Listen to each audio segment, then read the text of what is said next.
finding myself again. But it's the only way you're ever gonna learn. You look back and it's all in the past. I'm dwelling on the...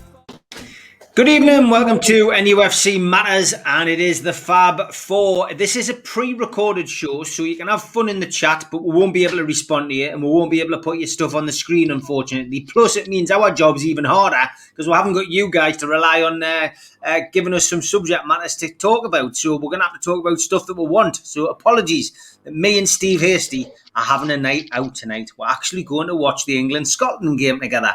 And Liam Kennedy's going to be there as well. So we're looking forward to it. Thanks for giving us the night off. As I say, we'll never take your support for granted. And thanks for all your support on Twitter as well over the last couple of days for Liam Kennedy. I made a big point about it on the Super Mac and Gibbo show last night. I did put a thing out on Twitter as well. Once again, people attacking people on social media. We're going round and round in circles here. We don't need to draw the issue out, but I'm sure the lads will have a little bit to say about it as well. But it all stems from the Rafa Benitez story, which may have come to a conclusion or may have completely disappeared by the time this show goes to air on Friday night at 5:30. Who knows? But let's start with Mitch. Social media, that toxic cesspit of Twitter again, kicked in with aplomb.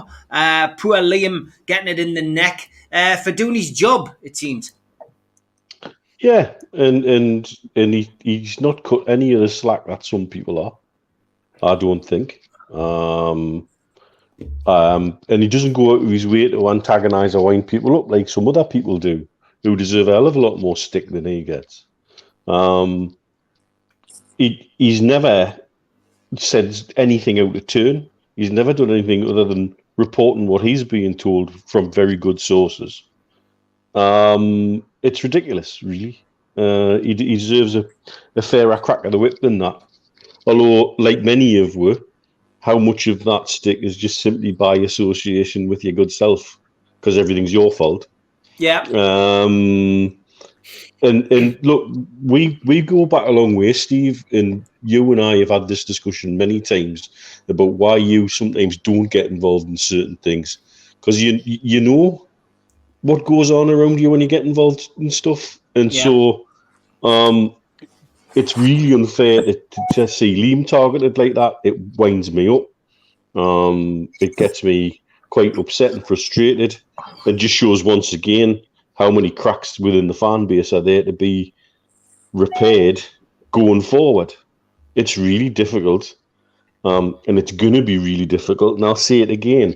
There's a lot of people have a platform like this that are blessed with a platform like this, so we can pass on messages, and it's up to us to start to heal those divides going down the lane in the future, rather than hammering further wedges in them, because I see some of that as well. And I think that's a misuse of the platform that you've got, because we all want the same thing ultimately. Yeah. We want an Ashley free Newcastle United that's in a position to grow and develop. And if anybody says they don't want that, well, what planet are they living on? Yeah, I mean, that was the point I tried to make, Steve, when I did my my chat on Twitter, because you can't always put things in a tweet. You know, for me, I think I always express myself better when I speak, and I just felt that, Liam needed the support of me, because let's face it, earlier on in the year when I interviewed a fairly controversial figure, Liam could have probably walked away. Some people chose to walk away from this platform because they felt that, they were being tarred with a particular brush. Each to their own. Let people make their own decisions. But Liam stuck with me. And that was despite, people sticking it at him and having a pop at him. And, I just think, loyalty deserves a little bit of loyalty. But I would have done that for you, Steve. I would have done it for Mitch. I would have done it for Keith. I would have done it for anybody else on this platform had they been attacked. And I even did it for people who came onto our show for the first time, people I didn't even know. So it's just the kind of person I am. I think if I see people being persecuted, bullied, cyberbullied, whatever, and, I can stick my size 13s in and say, look, that's a bit out of order, then, try and calm down or give people advice about doing it, then I will do that. And I can't change it. It's part of me chemistry. I'm 50 next year. I'm not going to change, I'm afraid. Yeah, quite right, Steve. And you know what? All Liam did was report the news. He just reported what he knew. And when you get slagged off for reporting what you know, and I even saw it getting sort of dissected into, certain word or certain grouping of 2 or 3 words within these paragraphs and within these tweets that people felt as though were insinuating something else, or it was being misconstrued and such like. And I just felt I chipped in just with all he's doing is reporting what he knows. He's reporting the facts as they are presented to him. And that's his job. And that's what all the other reporters' jobs are as well. And that's what you were alluding to in your little piece that you put on. I even saw, because you did it live, I even saw some messages coming up, Steve, that were critical of 1 or 2 people. And again, that was out of order for those people. But you had no control over what was just appearing on that particular stream. You can't control it. Exactly. You had no control over that, but I did see screenshots of certain comments, and again I thought, well, why bother? Why bother doing that? Because all you're doing is trying to antagonize or trying to create an issue or create an argument that doesn't exist. That was one person's opinion, wrong opinion in my eyes, and certainly I know for a fact in your eyes as well. But it was up there, and as you say, you couldn't control it. Now back to Liam, as I say, he was just reporting the facts, and the facts were that all the way along, we've known that Rafa Benitez has been a key part of what was going to happen takeover-wise if the takeover took place, because he was the one of the people that the new owners would be looking to bring in on the coaching side. Part of a project that they saw him as important. Now he may be going elsewhere. Is that his fault? No. Is that the fault of the people who are trying to buy the football club? No. It's nobody's fault. It's just that's just life. We all move on. The football club. Rafa could have been employed at Newcastle United and he could have been sacked within 6 months. He could be employed by Everton and be sacked 6 months. And as we said at the start, he may not even get the Everton job, because I haven't seen anything, and who knows where that one is heading because of the feeling in the Everton quarter or the Everton half of Liverpool. So it's all it's all a mountain out of a molehill. It's all hysteria again, and yes, it's the crazy season, but there's some good football being played, and we should be talking about what we're seeing in the Euros, and we should be talking a bit of positivity and taking our mind off, because there's nothing that we say can do anything to force the takeover. It's a process that is happening, and until I'm sure can give an update if there is anything to update as the show goes through. But attacking Liam. It's par for the course with some people, Steve. Par for the course with them. There are people out there that just want to attack on anything that's said by anyone who's either associated with NUFC matters, associated with you, or associated with something that they don't particularly want. Yeah, and I think that's right. And look, Keith, we've been through this. There's been a fair few of our shows that you've been on where we've ended up talking about this particular issue. But I don't get sick of talking about it, because it educates a few people. There's few people that don't even know this goes on, because a lot of our viewers aren't even on social media. They're not on Twitter. And I just think it's important to remind people why, this divisiveness is happening, time and time again through the fan base. But I mean, you've had a little bit of the aftermath of it as well. As I say, this is a pre-recorded show. We're doing this on Thursday, but you yourself have been hammered again today. Yeah, well, I mean, hammered, it depends how you determine hammered. I mean, nobody's putting messages forward criticising Liam Kennedy for doing his job. But in reality, all Liam Kennedy said was, in a statement, which was part of a series of a conversation, was that if Rafa took another job, it could signify they didn't think the takeover was happening. It was like words to that effect or something. So you've got to strip it all back you know where I'm coming from, that the only people that know what's really happening with the takeover is the club. And the club, the sellers, are the people who's making the takeover happen. They're the only people whose legal team are sitting at the table. Some people say, will PIF say this, this, and this? They don't realise MBS isn't on trial, PIF aren't at the table. It's just the club. And what the club are trying to do is sell the club. They didn't get on with Rafa in the end. So they won't matter a jot. For them, they just will not be bothered that Benitez takes a job or doesn't take a job. The people who be bothered is the people who's got a project in mind, which is obviously the buyers. And what Liam was pointing out is let's imagine Rafa was told from the buyers, look, we're pulling out, and then he took a job. Yeah, that could be significant. And he's there to report.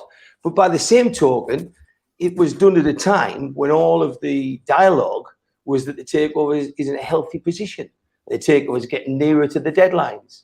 There was reports yesterday that Mike Ashley feels he's going to get this deal done. So Liam's comments were dug up from the past and were true, that if, for example, Rafa was told by Amanda and Murdad to look elsewhere, then it could have a negative connotation on the takeover. But that wasn't the case at all. But what happens with Twitter is, and for those of you who aren't on it, I'll say well done, because this last few days I've been on a lot less, and it doesn't really bother us.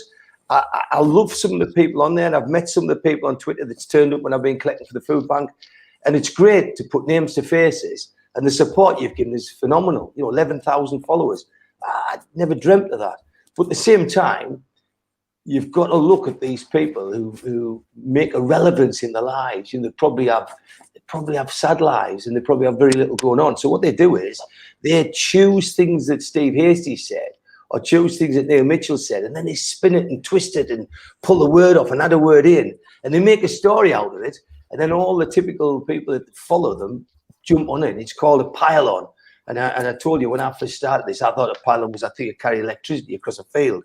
But these pylons happen, and apparently people frown about them. They think it's really bad if you create a pylon. But they were trying to do that with Liam yesterday. And Liam was saying to people who were doing it, why are you trying to create a pylon to me? But let's go back to Liam first. Anybody that criticises him, just criticise an honest man. Because I think he's the most honest, straight guy, Newcastle supporting journalist you'll ever get. I think Newcastle are lucky to have him. And I've done jobs with him whereby he could have put his own reputation and his own clickbait first. And what he did was said, will that harm the club, or will that harm your case, Keith? And I said, it could do. You've got to hang fire. And what he did was he hung fire on a massive story that made television. He hung back and hung back and hung back until it was released in the proper channels. And that's the strength of the lad. And the lad isn't about clickbait, and he isn't like other people. He's just a one-off, total separate like anybody else. When this is over, I'll be friends with him for life. I've made a real friend there, and somebody I trust. And I don't trust a lot of people, but I trust Liam Kennedy. So when I saw he was getting battered, I just thought, how sad, how sick. And when I saw Steve Wright stand up, I thought, good on you. Because the words you said were honest, and I respect honesty. And you looked the camera in the eye, and you told people out there that it just wasn't on. And you know what sickens me in this is I quite enjoy all of that kind of bad press that I get off these trolls, because really they've made me mega relevant. And they keep telling me I'm not relevant. And I say, well, shut up about this and I'll get less relevant.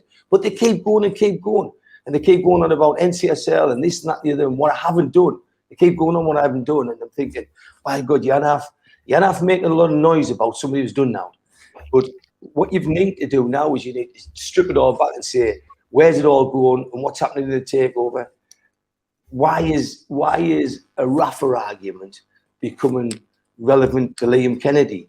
And what it is for me, and this is what I'm picking up from the people I talk to, is that anybody that's linked with the takeover or anybody that's got any information that could help the takeover has been attacked. And this has happened with journalists, as we've seen. It's happened with trolls, and it's happening with other people as well. So it's deliberate. It's not an accident. Steve Hasty had about 2 or 3 weeks of it over the food bank, which is just sick. But then it passes through. Yesterday was Liam Kennedy, today's Keith Patterson. And that's what happens. And it's good that you spoke up, Steve, because you've got a massive following.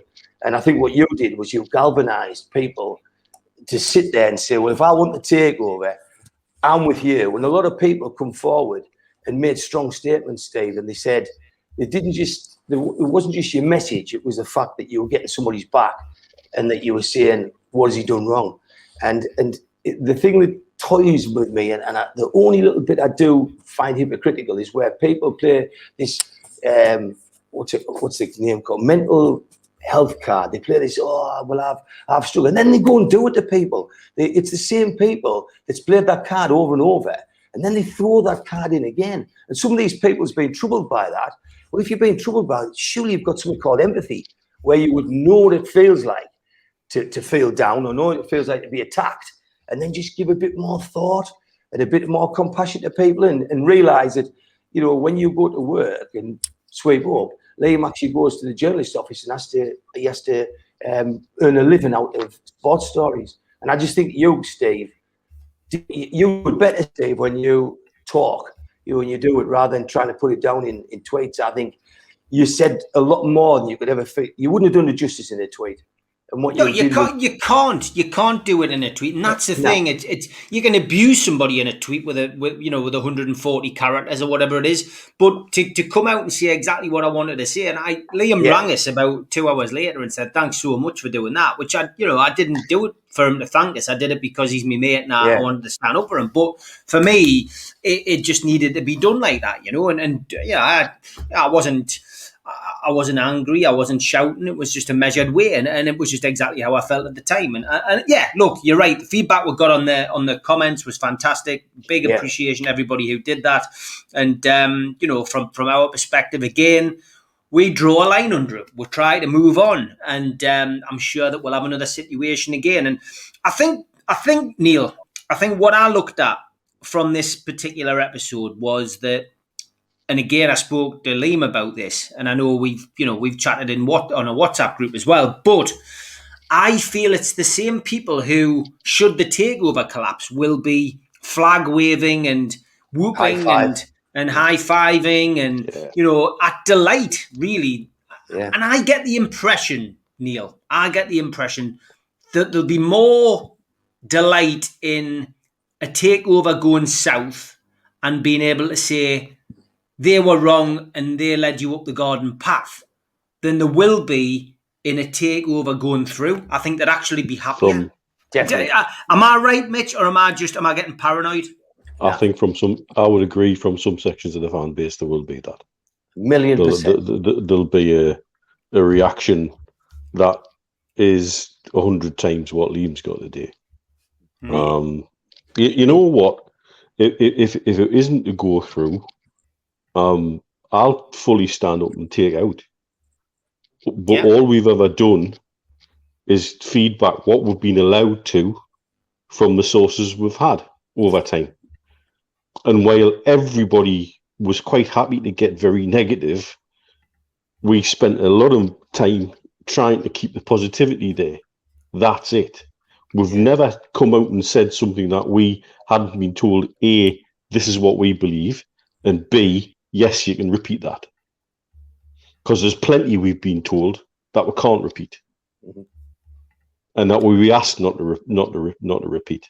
Now, what we could have done is just repeated it. And then would have lost all the trust of those individuals that we spent months talking to. Take Rafa, for example. I think I've told this story on one of the shows before. Steve and I were sitting talking to somebody on Zoom close to the takeover. And we were asked about Rafa. And these two were straight on the Rafa train. And I was hanging around on the platform just checking the timetable. Because that's been my opinion. I'm not keen on going back always.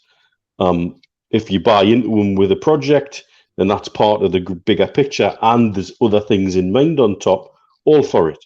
But if it's just to get them back for getting back's sake, I wasn't necessarily all for it. And again, it comes back to everybody thinks we just all think the same. No.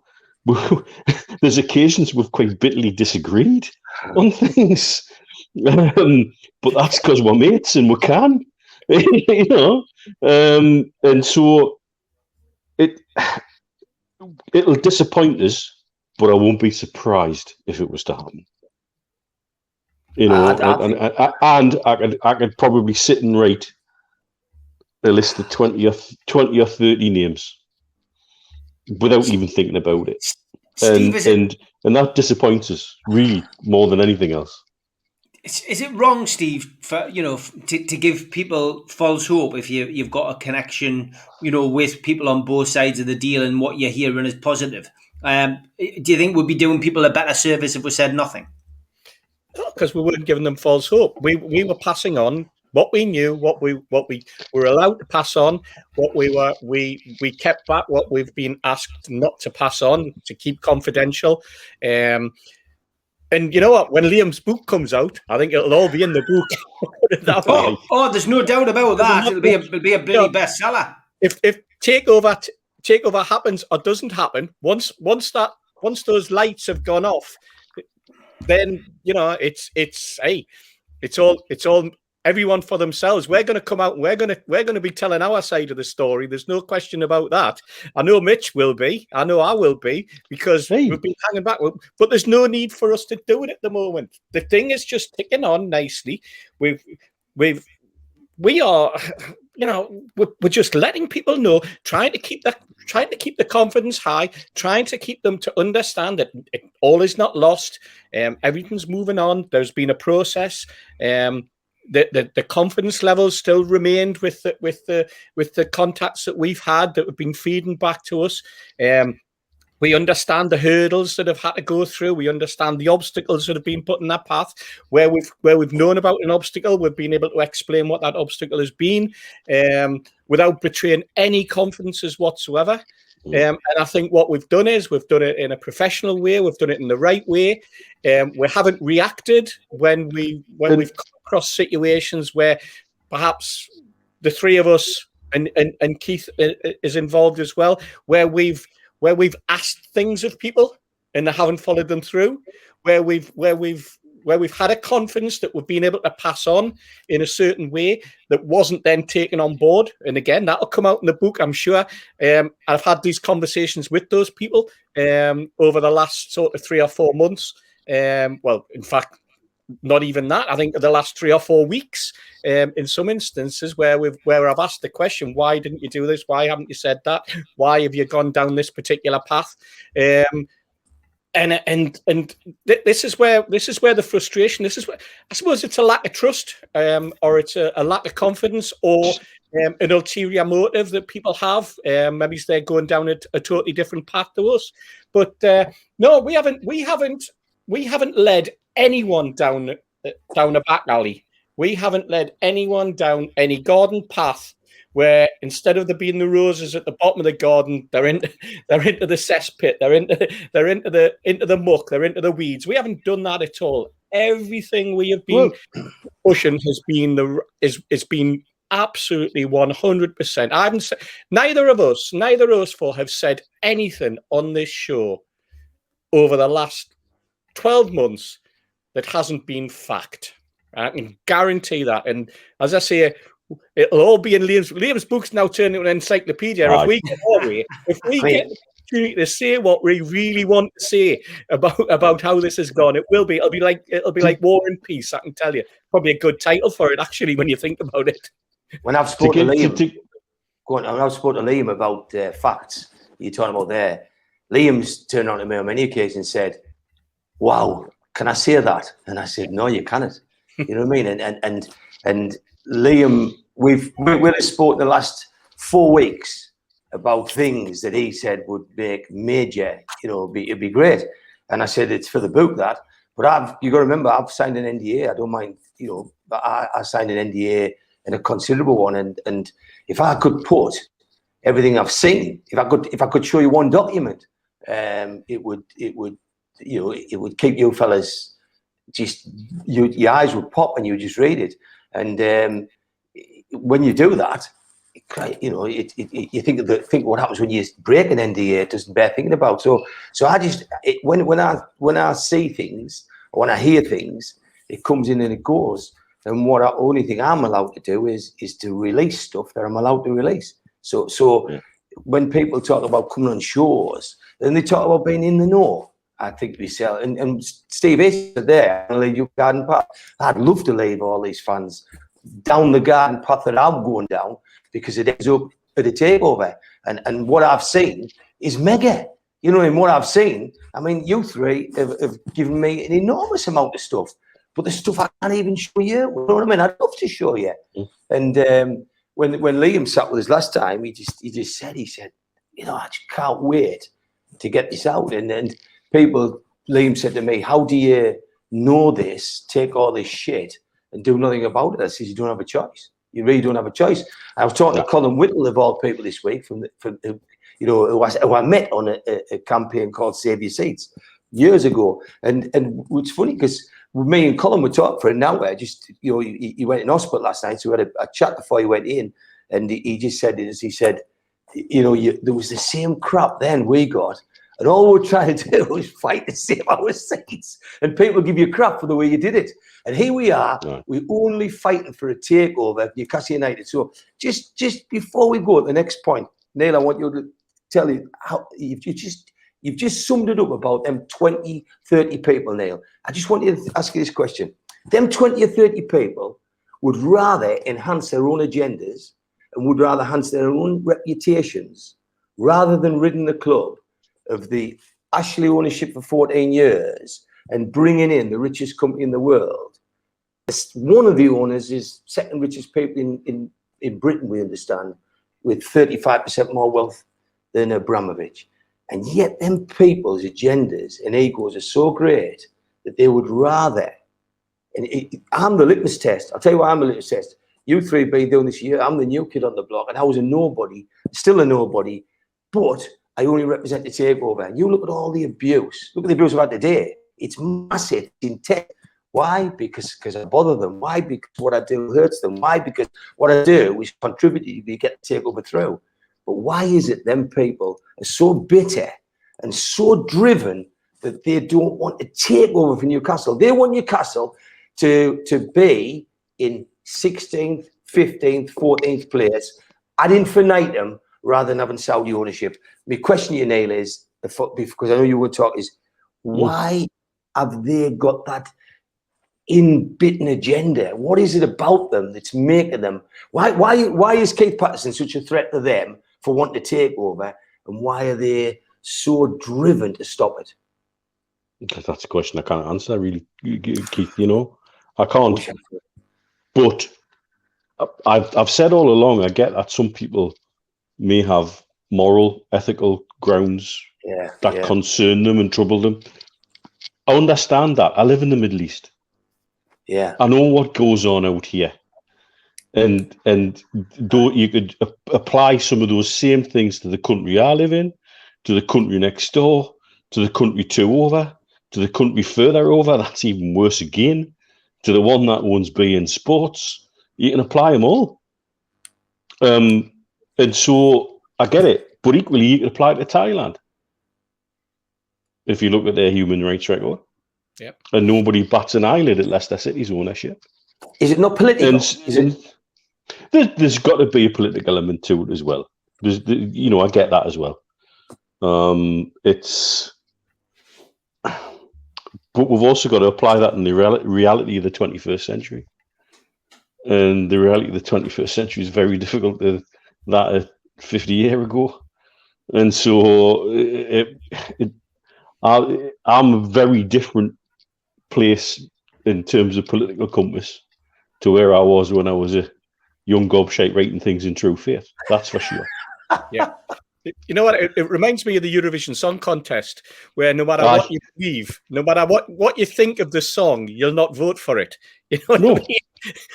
And you'll vote for some crap from the country next door because you're Greece and you'll always vote for Cyprus, for example. You know, and you used to see it with the the Scandinavian countries. Not so much now, but you always used to see the Scandinavian countries giving each other the 10s and stuff like that. 10s and 12s, aye.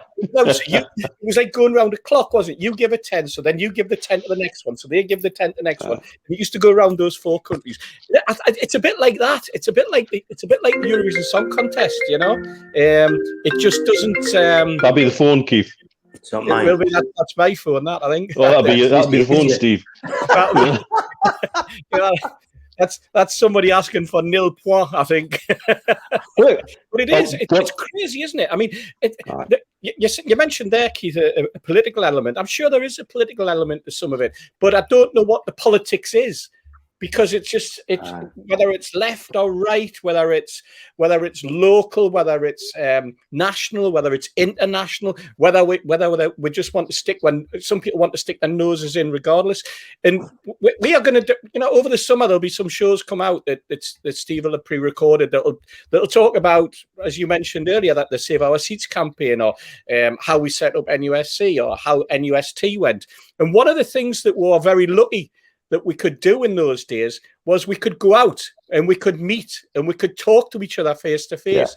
And we could, for example, at NUSC, when we wanted to move on to NUST, we could do road shows and we could explain our feeling to the fans. And that was very important, They were a hell of an education. So is reaching out to the fan base, they were a hell of an education. Absolutely. For me. Yeah. God, I learned exactly how switched on, intelligent, to the point our fan base is, but I also learned how divided it was before Mike Ashley got involved. Yeah. Can you imagine what it would have been like, Mitch, if we limited the conversation to 140 characters at those road shows? Because that's basically what it is. We've got a massive road show where we're limiting everybody to 140 characters, and out of those 140 characters, 130 of them seem to be used for abuse. We're not using the platform in the way that it should be. It's crackers. Gibbo would have got banned from every venue. Well, Gibbo and Ando and John Beresford, and we could rattle through all the players that we did road shows with. That night with Gibbo and Gosforth, that's when he dropped a certain phrase. Yes. You nearly swallowed your glass, and I just did a right turn into the bathroom. I'm just thinking, I'm getting out of here in a minute. Oh, hello. It was brilliant.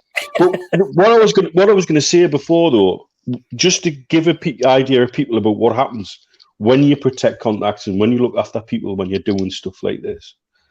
Liam said when he was on with us a few weeks ago, he would love my contact book, and I would love to give him it, to be fair. How some bloody daft gobshite overweight dentist in the desert managed to get a contact list like that, to this day I still don't know. But I had a telephone conversation with somebody at lunchtime today.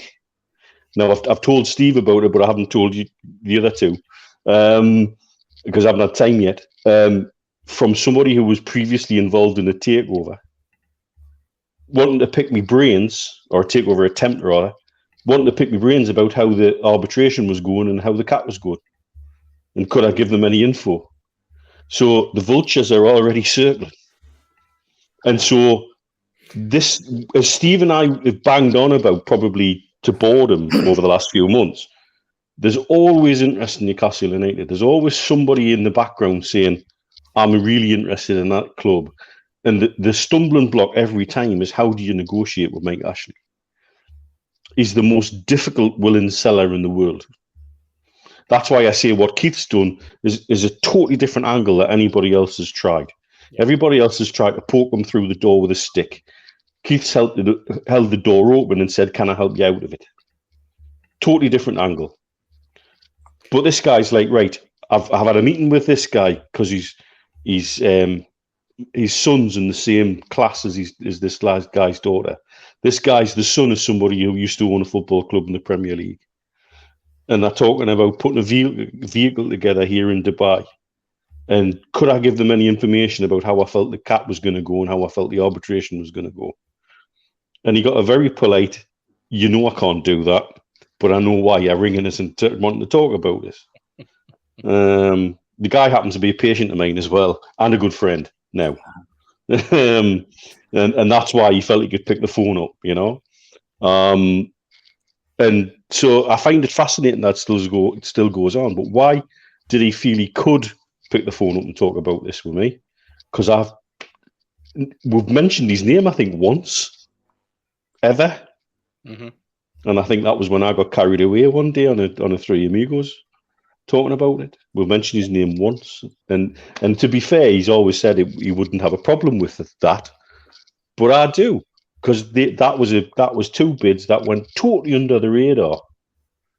Totally under the radar.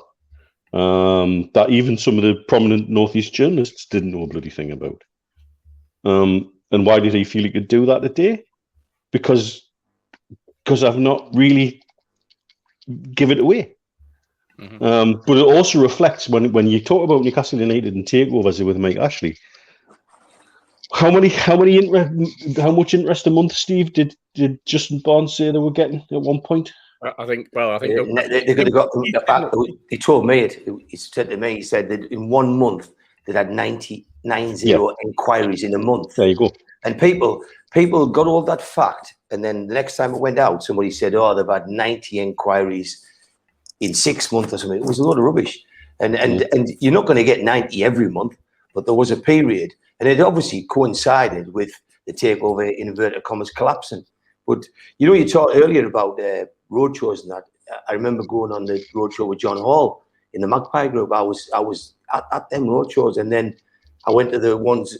Colin Whittle did one for them, Savey Seats at Neville's Cross Club. I mean, that's in Durham to do a road down there. It's brilliant, you know what I mean? And the things have changed now. It's all digital. But you go back to Steve Hasty saying about leading people to a path. I don't think we lead people to a path. I don't think I do. I think that if somebody who has told me, somebody's told me to my face that there is a takeover to be done and they want to do it and they think they can do it, and when you see a legal team that you believe in, there were household names, and they're telling you they think they can do it, then you've got to decide which camp you're in. So I chose, well, I'm in the takeover camp. That's what I did. And when I got involved in this, I was on my own, and I found you three. I didn't go looking for you. You three were just there, and I listened to you, and I'd heard all the rumours, and I knew that if I joined you, because Steve Wraith was involved, I'd get shot at. And I knew I'd get compared to him because I was bald, and I knew I'd get abused. But the thing is, it still is only if and I'm not being clever or pedantic, but if you put Liam Kennedy on on a window in here, the five of us five have never ever done anything but told the truth. And I defy. If there's anything yous have said which I didn't agree with, I said, "Oh, I don't think that's right." And likewise, you correct me if I say something that's wrong.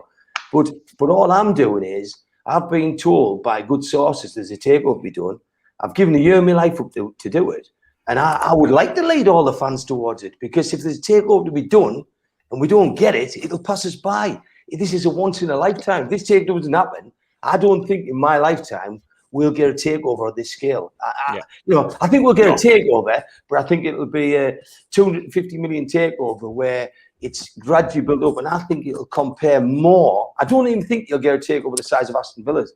I mean, that is a phenomenally wealthy setup, but I think you'll get a takeover, and I think you'll be like on the par with like the Evertons of the world. So you'll compete, but this is a takeover that stops the cartel from bullying, because this takeover, if it happened, beats the cartel. That's the whole purpose, and I think a lot of people, a lot of fans need us to keep reminding them that when a cartel's in play and if it's proven, it's game over. And I think that's why I did an article on a tweet about a week ago from the Institute of Directors, which said that a cartel is proven when it doesn't sign up, do deals, does things underhand, when it just talks and thinks about it. So when they start thinking like that and talking to one another, talking's enough. And what happens is when you form something of the stature of the ESL, European Super League, you have to liaise with people. You've got to communicate, and you'll be sending WhatsApps and texts and kinds. So to be honest, going back to Steve Hasty's very valid point, nobody's ever let anybody over the garden path. And if anybody is up at Garden Park, more than anyone else, me, because I've spent a year there and spent a shed load of money. So if anyone's down the garden with the fairies, it's me. But I am doing it on the strength that I've got a lot of encouragement, and I wish I could share everything I've seen. Will we win? I was certain we were going to win Save Our Seats. Will we win this? I think we definitely will.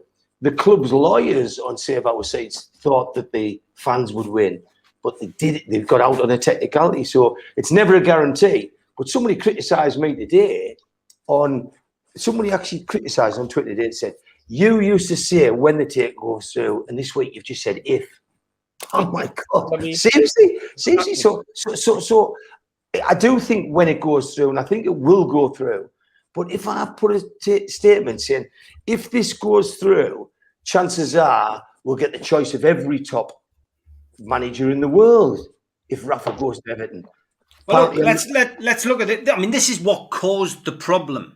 Yeah, this is what caused the problem this week, Mitch. The fact that Rafa Benitez was linked with a move to Everton Football Club, which, in my mind, just doesn't add up. But I'm in a position where I can make a phone call and check the credibility of Jim White's story, because this was Jim White at TalkSport who broke this story, and my contacts said that it was close. Now, that's it. That's what they said. It was close. It wasn't a done deal. Now, subsequently, as I say, we are, and I keep hammering this point because people will join late, etc. This is a pre-record. Rafa might have been on the pitch on Friday, but holding a blue and white scarf, standing on Goodison. It might all be done, and that makes this all irrelevant. However, if it hasn't happened yet, then we're in this position where I think it's bizarre. I almost feel like it's a red herring that's been chucked in for some reason. Or it's a test the water situation where, someone's thought, well, look, Rafa's keen to go to Everton. He's not adverse to it. Let's leak the story and see what the reaction's going to be like. And if the reaction is crap, I think we might swerve it. It might not even be Rafa's choice. Surely to God, the Everton board must be looking at the reaction going back to the drawing board here. Like, we cannot have Rafa Benitez here. The fans are going mental. Yeah, I'll throw you another one in there. I'll throw another one in there, Steve. The other part of that equation is the split in the Everton board, right? So you've got Mashiri, who is wanting Rafa. You've got Ken Wright and the people on his side who have been there with Everton for years and years, who know the strength of feeling on the side of their side of Liverpool towards Rafa Benitez. So you've got one side where the prominent owner now, who's only been the prominent owner for about 3 seasons, is going, yeah, I think this is the guy I want. This is the guy I want. The other one, they're probably going in the boardroom, you know what? I think this could be dodgy. Oh, no, we don't. And no, that's what we want. So that testing the water side, that leak will have come potentially from one side. It could have come from the side of the board who are going, we're going to let him know that he's not listening to her. Bashiri's not listening. So we're going to put this out there, and we're going to test the water, or more than likely, we're going to show the owner what the temperature of that water really is like. Is it freezing cold towards Rafa, or is it red hot towards Rafa? That's the sort of political game that gets played in a boardroom on many occasions, not just in football, but right across business, where you suddenly get a conflict, and one side of the boardroom will do whatever is necessary to get their point in. That's the way that's the whole nature of business. And all of a sudden, Rafa's a pawn again.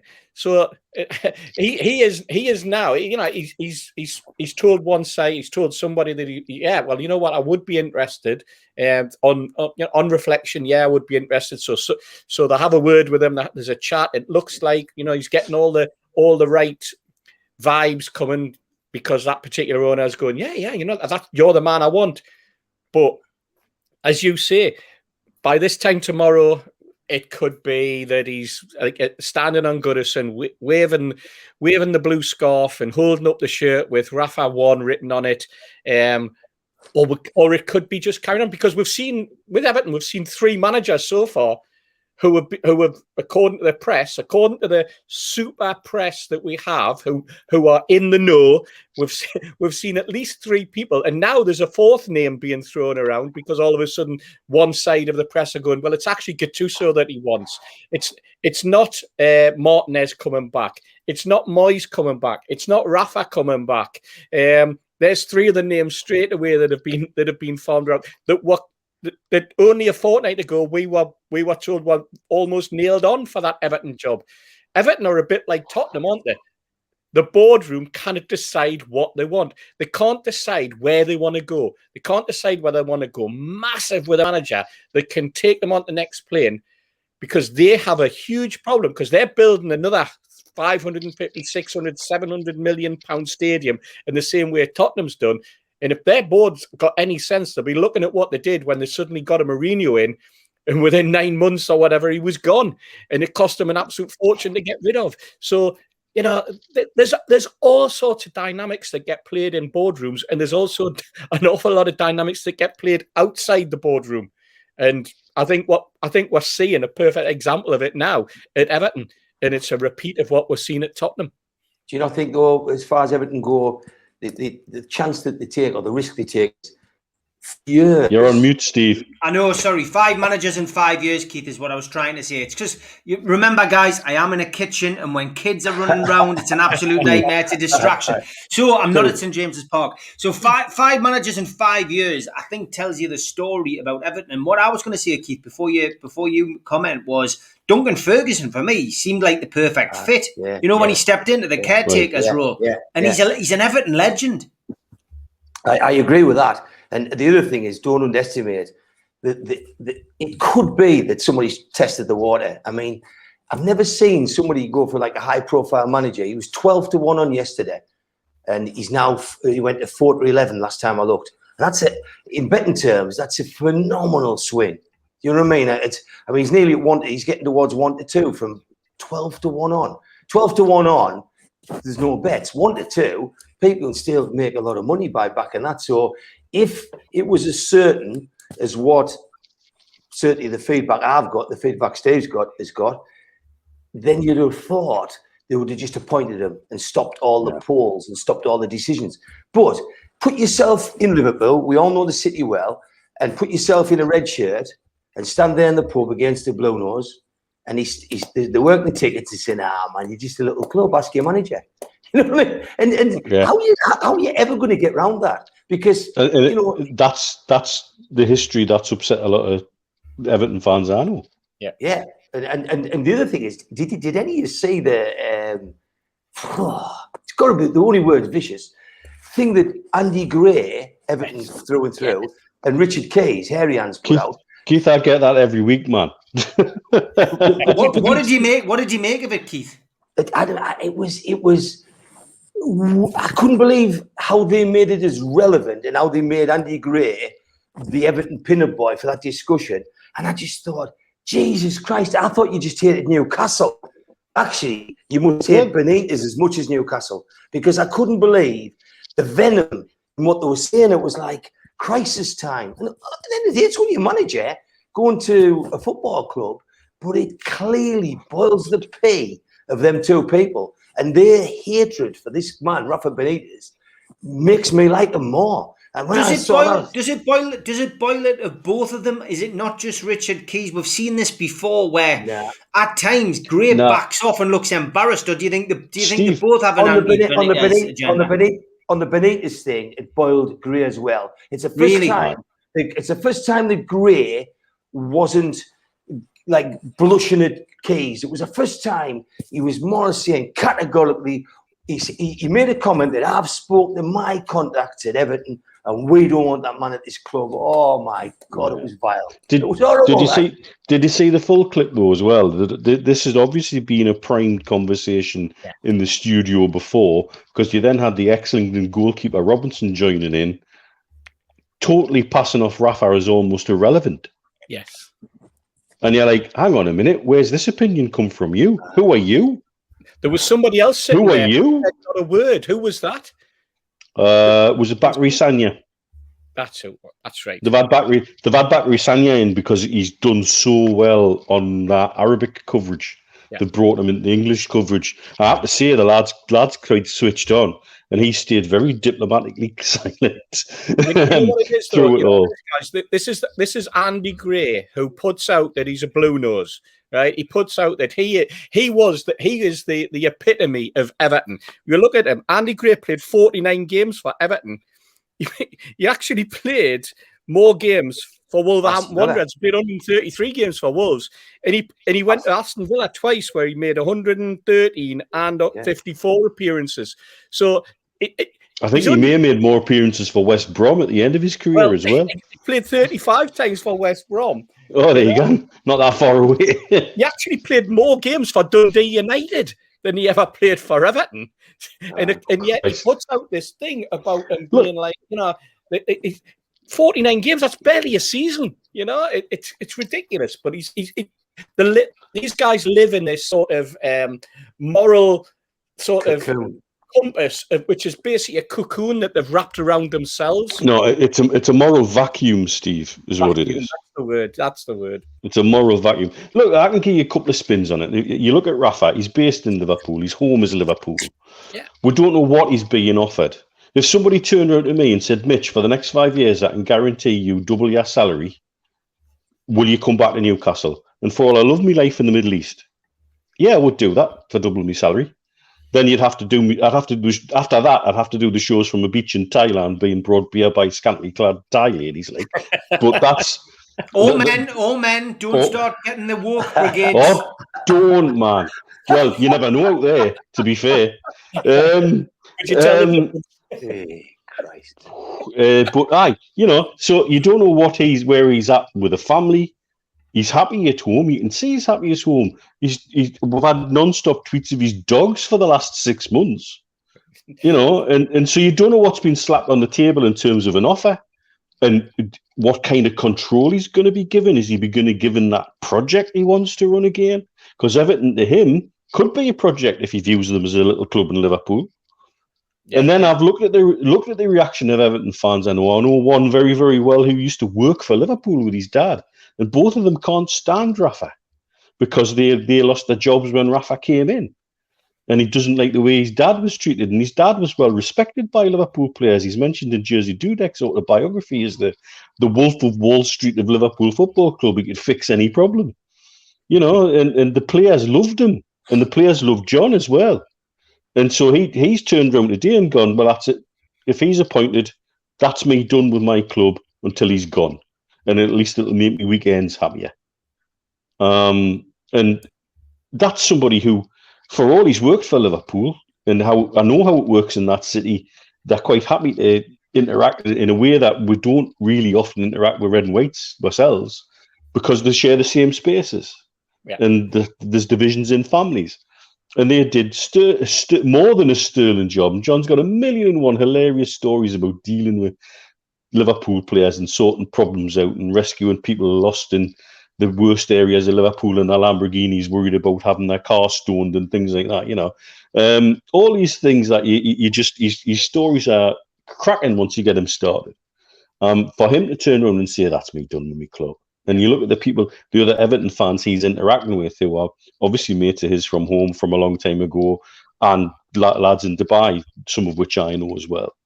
And they're all to a man and woman. Don't want him at our club.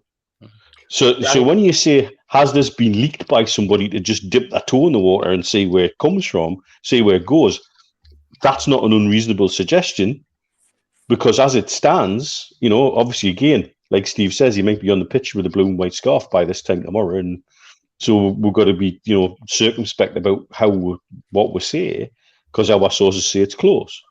Your man there, Mitch, who's saying he wouldn't go again. I've seen a lot of that on social media today, Steve, where people are saying, I won't go to Everton again. Question to all three of you. When was the last time Newcastle employed a manager where people stop going?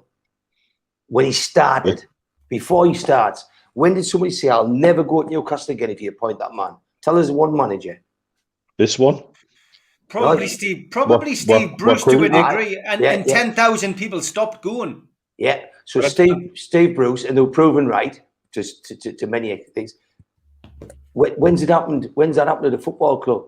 It doesn't happen very often. That it doesn't happen very often. Even when Gordon Lee came in, that's the nobody was necessarily resistant to it until he fell out with Supermac. Yes, that's right. And then that was it. All hell broke loose. It took an action. It took a single act to do that. Even when Joe Kinnear was appointed, everybody just found it so laughable. I think the feeling was, well, we'll just go along for the comedy value. You know, I think there wasn't a big pushback against it because that was all Ashley's politics with Lambias. Mm-hmm. He appointed Kinnear to piss Lambias off. Yeah, Richard Dennis, as we learned. Richard Dennis. Well, before my time. He was a likable school teacher, though, Keith. At the end of the day, Richard Dennis was part of the Gordon Lee backroom staff at the time. I remember standing on the Gallagher end, and when the news came through, we used to get in at 1:30. We were only kids. We used to get in at 1:30. It was 1977, and we got in 1:30. As soon as the doors were opened, and you were in, and you stood there, and about 2:00, word started going round that that Lee was gone. Lee's walked. He's gone. He's gone to Everton. And as people were coming in, because we were just like kids, you know, and the word was coming through, and it was like, what? He's gone. And there was like an excitement. There was a buzz because we got rid of him. So you saw we got because of what he had done to Supermac. There was this dislike of the man about what he had done to Supermac. Then you had that player power situation where it was, well, who we're going to give the job to, and Dennis got the job, and you know that I think we all know it was typical in Newcastle board at the time that you know they would just go for the path of least resistance. You know, Ashley's totally different, isn't it? Ashley will do his own thing regardless. There's no path of least resistance with Mike Ashley. Mike Ashley is like the most stubbornest man in the world. Peter Kenwright at Everton knows the situation. He is blue.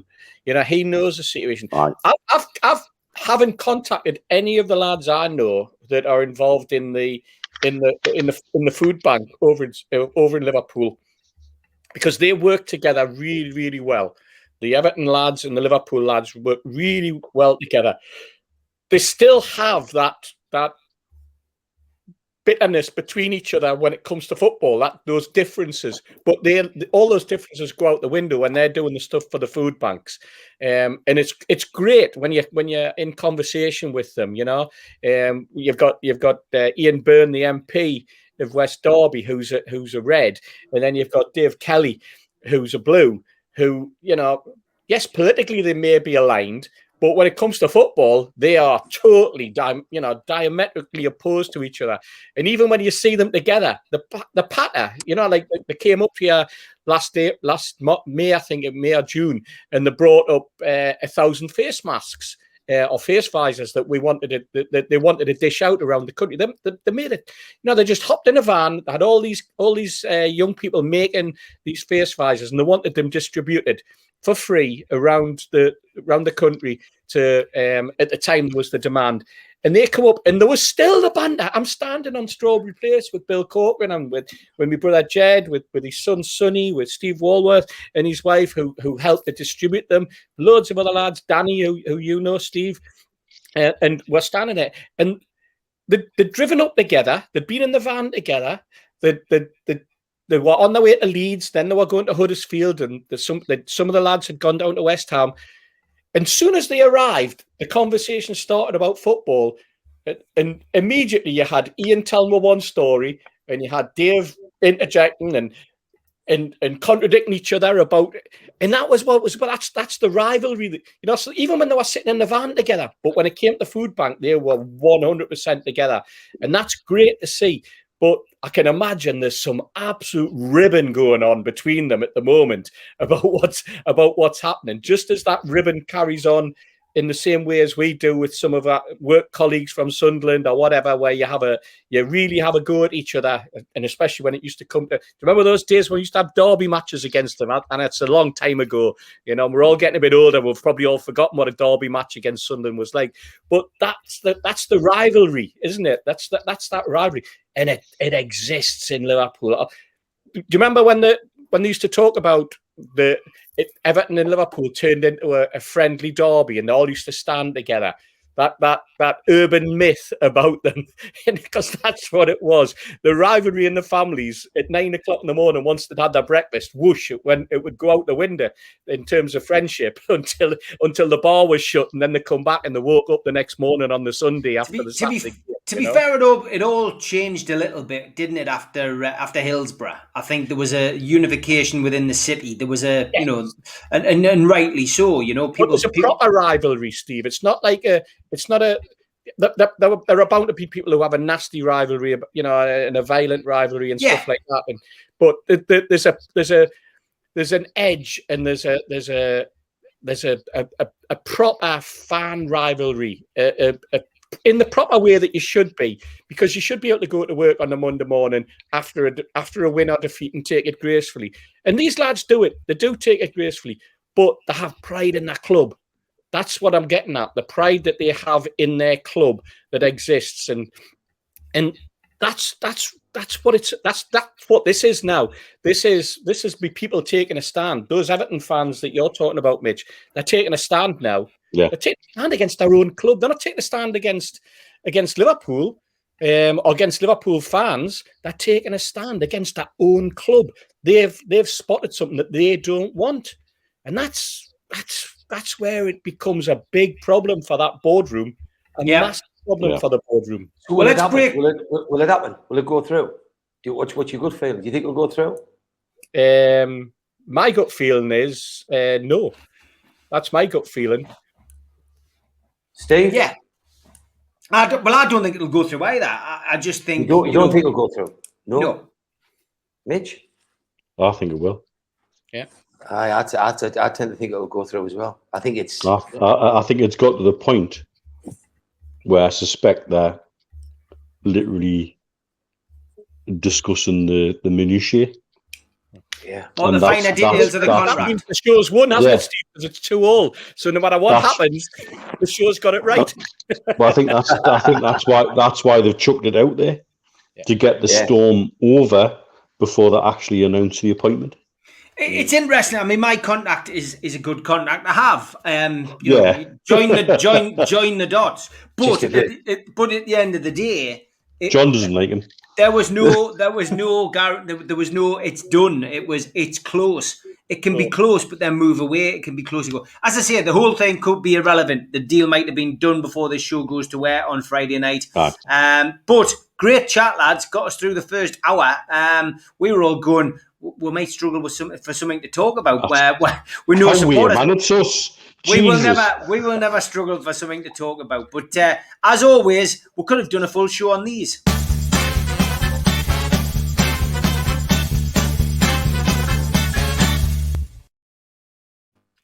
Yes, Toon look-alike. It's taking a life of its own, isn't it? Unbelievable. Some people will get some credit, other people won't get any credit because ultimately it's I end up chopping their names off when I'm trying to edit these photos down.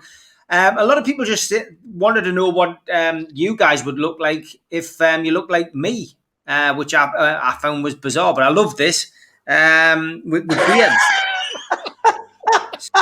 Steve, I'm not quite sure. Maybe if you put a red hat on, you could do something at Phoenix at Christmas. I look like a Liam. Liam looks great. I'm trying to think of Liam looks like. Is it some kind of? Is it Stone Cold Steve Austin or something? He looks like that crap footballer for Norwich City who's from Finland. Puggy. Puggy. Twitter. He looks a bit like him. Yeah. Who only ever scores and plays really well against Newcastle. And I know it's going to happen next season now. After I said what I said on Twitter about him. Yeah, Keith. But what are you thinking about the beard? Is it something you might consider now? I'm gutted. I had a beard about 6 months ago, but I'm gutted that Liam Kenny's got full ginger groom and I'm grey. And I'm thinking and even Mitch has got a nice colour, and me and Hasty's got the grey one. I look as though I've put about 10 stone on and I look like a mad monk. Yeah, you do. And Mitch, have you ever gone down this road? I look like I should have a pint of craft ale in my hand. Some hobgoblin or something. I don't know. Did you use it? Did I interact much with you when I grew me goatee? I wish I'd bloody had one as nice as that. I think you did, yeah. The first time I met you, you stepped straight out of the Mayfair in town, hadn't you? With hair yes, down I had. beyond your shoulders and a beard and big thick glasses. So yeah.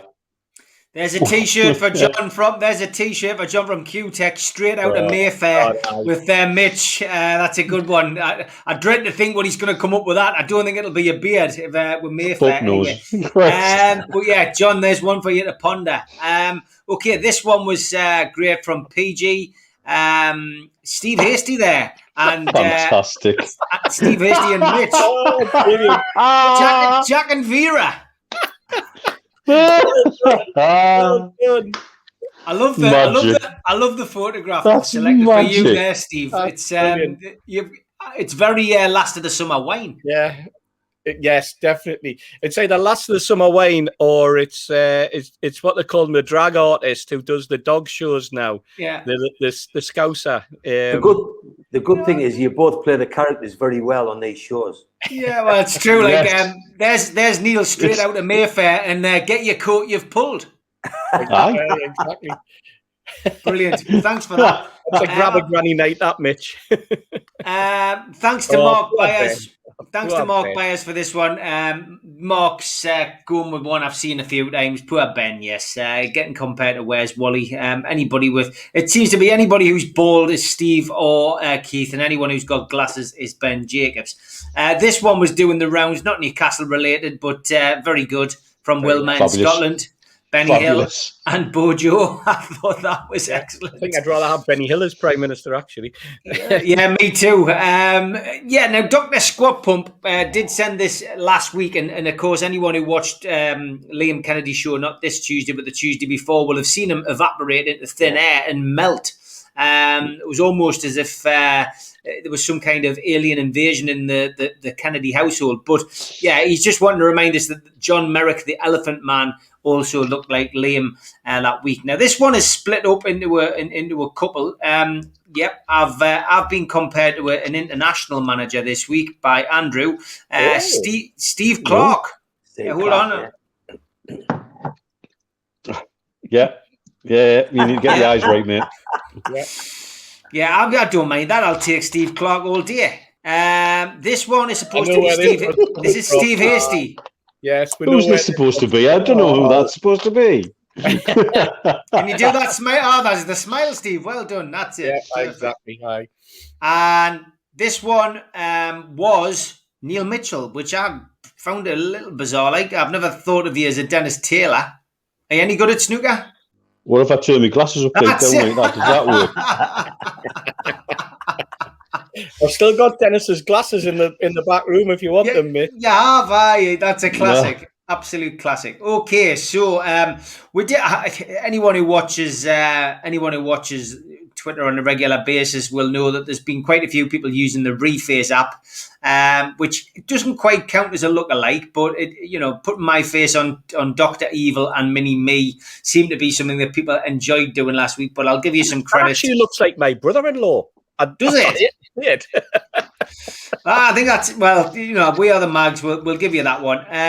This one was a late entry, so it's not the best editing, from JP, and that is Liam Kennedy and Desperate Dan. Desperate Dan. But he did come from, he did spend a bit of time in Dundee, didn't he? I did, where Beano and Dandy were published, I know, I was up there and I didn't even realise there was a statue of Desperate Dan. I completely missed it. But yeah, good stuff. This one, just one of the guys who I have on my regular true crime podcasts, Chris Hall, sent us that. Andrew Tate and Slimani, which I thought was pretty good. Chris, thank you. Brave as well. That's a brave one to put up.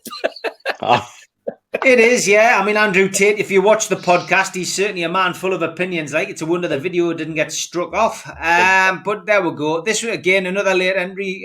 Grumpio and who was he comparing that to? I'm not even sure. Who is that supposed to be? Daddy Ben Solomon. Look-alike. Oh, is that from that TV program where they had the where they were in, like Pompeii or something like that. Ah, right, okay. That's where So that's from. it's You a cannot comparison. really tell because you cannot see where the other character's fingers are, so you don't know what's going on and what's going to come because it's a picture of Joachim Low. So you know, Yeah. I think we all know about that one. Yes. Yeah, we are the Mags again. Didn't know you had a mini version of yourself, so again, he's just using the Reface app, which is great. I did manage to narrow it down. Now, is this a lookalike or not? Somebody to say, oh yes, this is it. This was Tom Dixon having a pop at Mitch. He says, Wurzel Gummidge and Mitch in his bucket hat. Fantastic. Cup of tea and an Aztec cake. That's it. Very good. Very good. Well done. You've got the part, mate. You've got the part. Okay, we're down to the last three. Keith doesn't go unscathed this week. The guy from Breaking Bad. Oh yes. The copper from Breaking Bad is Keith Patterson. The brother-in-law. Yeah. The brother-in-law. Yes, that's right. Okay, the top two. Keith Patterson again. Here's a lookalike, says Mark Byers. Keith Patterson and the Natural Born Smoker from the 80s anti-smoking campaign. No offence intended to Keith. I love the bloke. Hey. Now, it's funny, I love that. I used to love that advert. I used to wind my brother up with this advert because it used to go something along the lines of the first natural born smoker has no ears because he doesn't listen.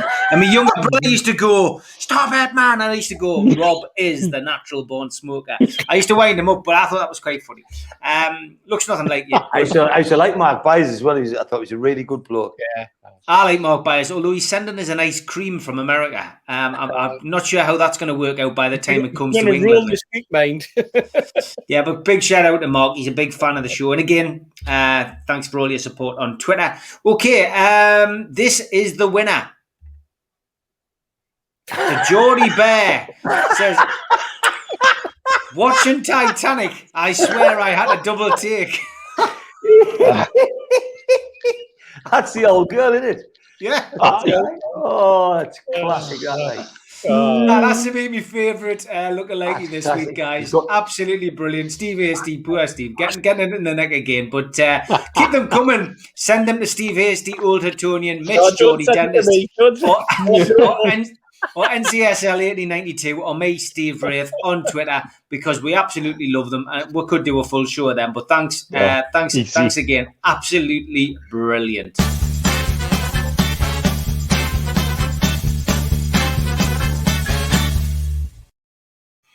Do crack me up, them. Okay, the Euros has obviously kicked off, guys. So, Mitch, have you been watching much of it? I'm not. I think I've made it quite clear. I'm not much of a Euro watcher till it gets to the quarters and the semis. I've watched England, and I'll be watching England tonight. Hence, we're doing a pre-record. But I haven't really taken much of it in. I haven't got into it. Are you watching it? Are you into it? I do this with every tournament. No, I'm not going to get excited about this European Championships. I'm not going to get excited about this World Cup. And here I am, every opportunity, watching every ball being kicked as far as possible.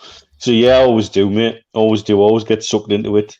Because I'd watch two teams of chickens play.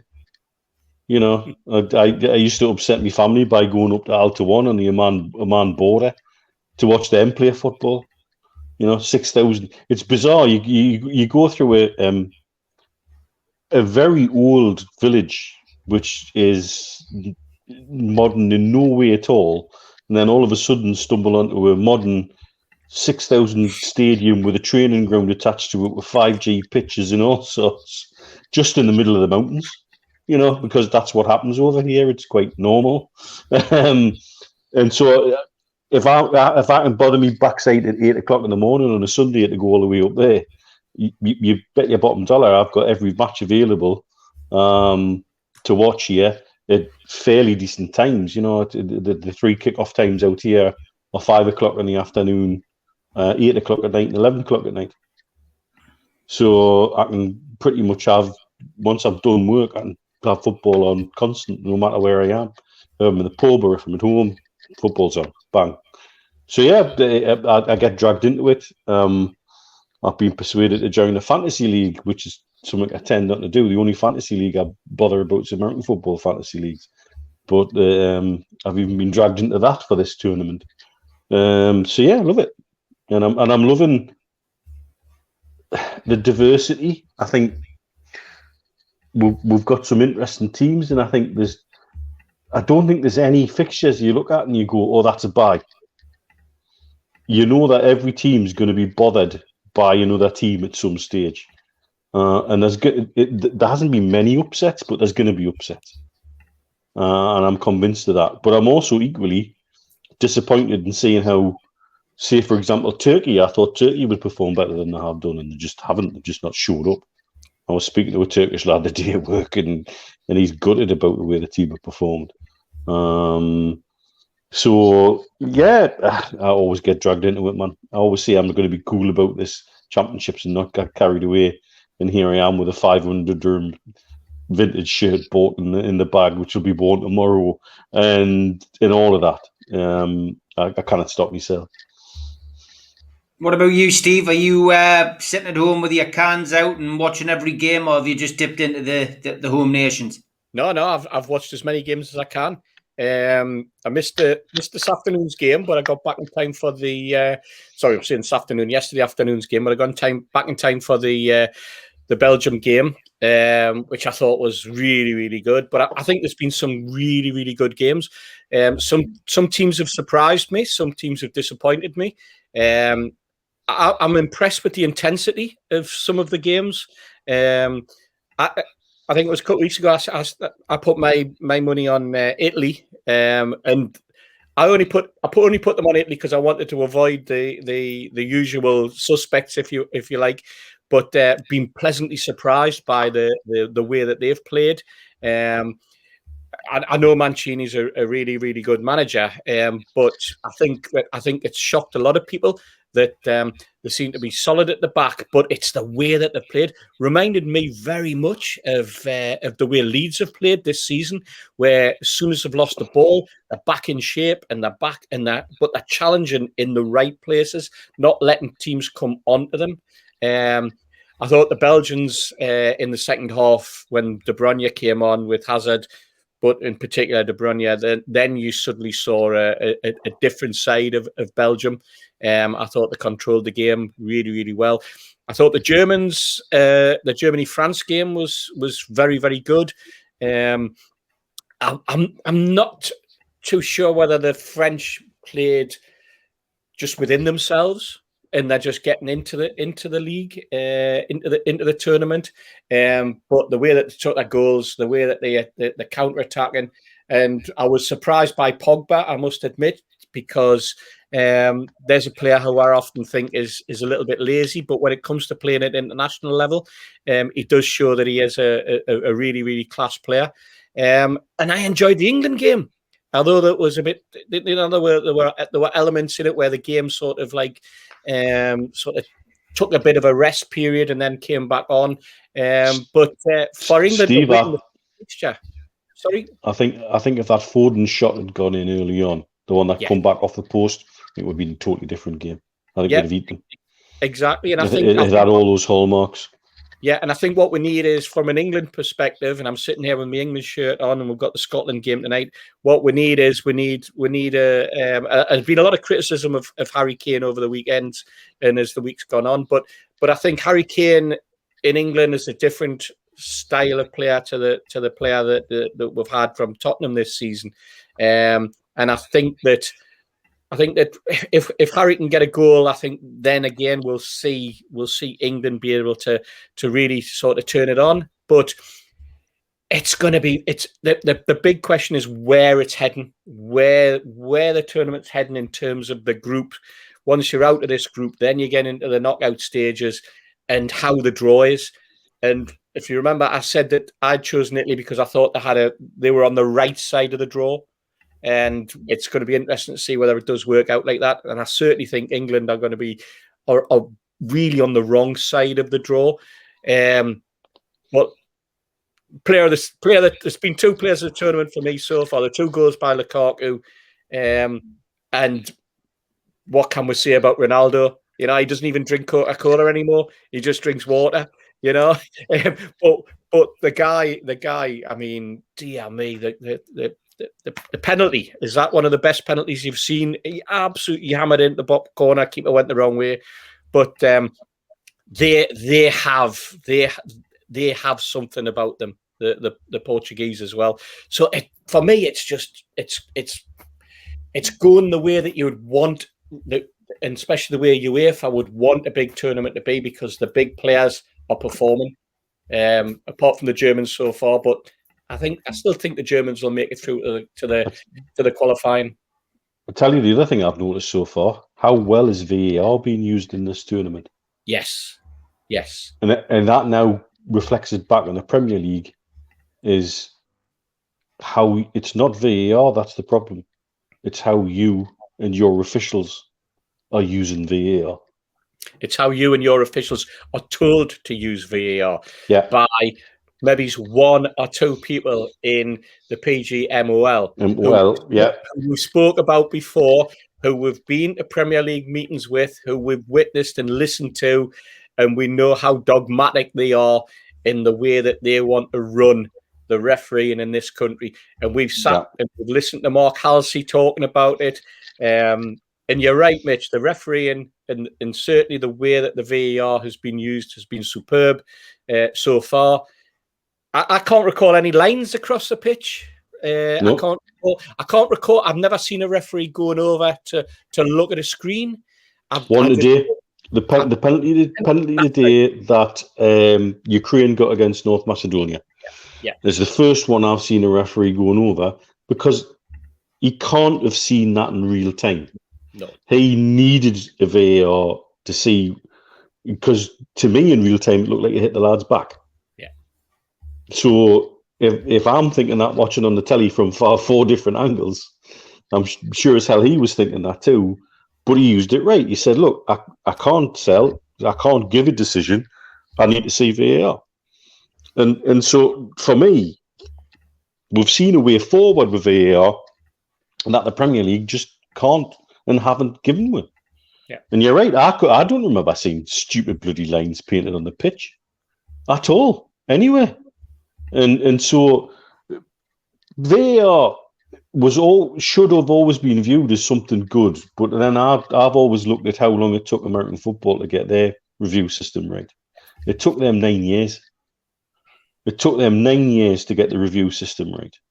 When they first brought it in, it stretched games from 2.5 to 4 hours. And everybody's like, this is ridiculous. And so then they played around with it over a 7 or 8 year period thereafter. And now they've probably got it where it should be, where nobody gets upset with the review system. And nobody gets too pissed off with the review system, because everybody feels it's right and it works right, and there's nobody feels hard done by it anymore. You know what, Mitch? It's only a matter of time before if it carries on the way it's going, that we'll end up going for a commercial break while the VAR decisions are being made. Always what VAR was about. They only brought it in a hurry because they had a big sponsorship package from Budweiser to have Budweiser logos put up when VAR was called for in the tournament they rushed it in for.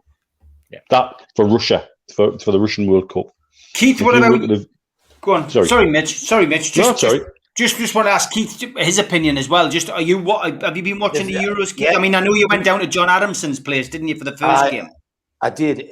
I'm sitting thinking, Mitch has got all this detail about it. I'm thinking, what kind of tooth extractions is going on in Dubai when all this... He's known the far end of every fart of every game.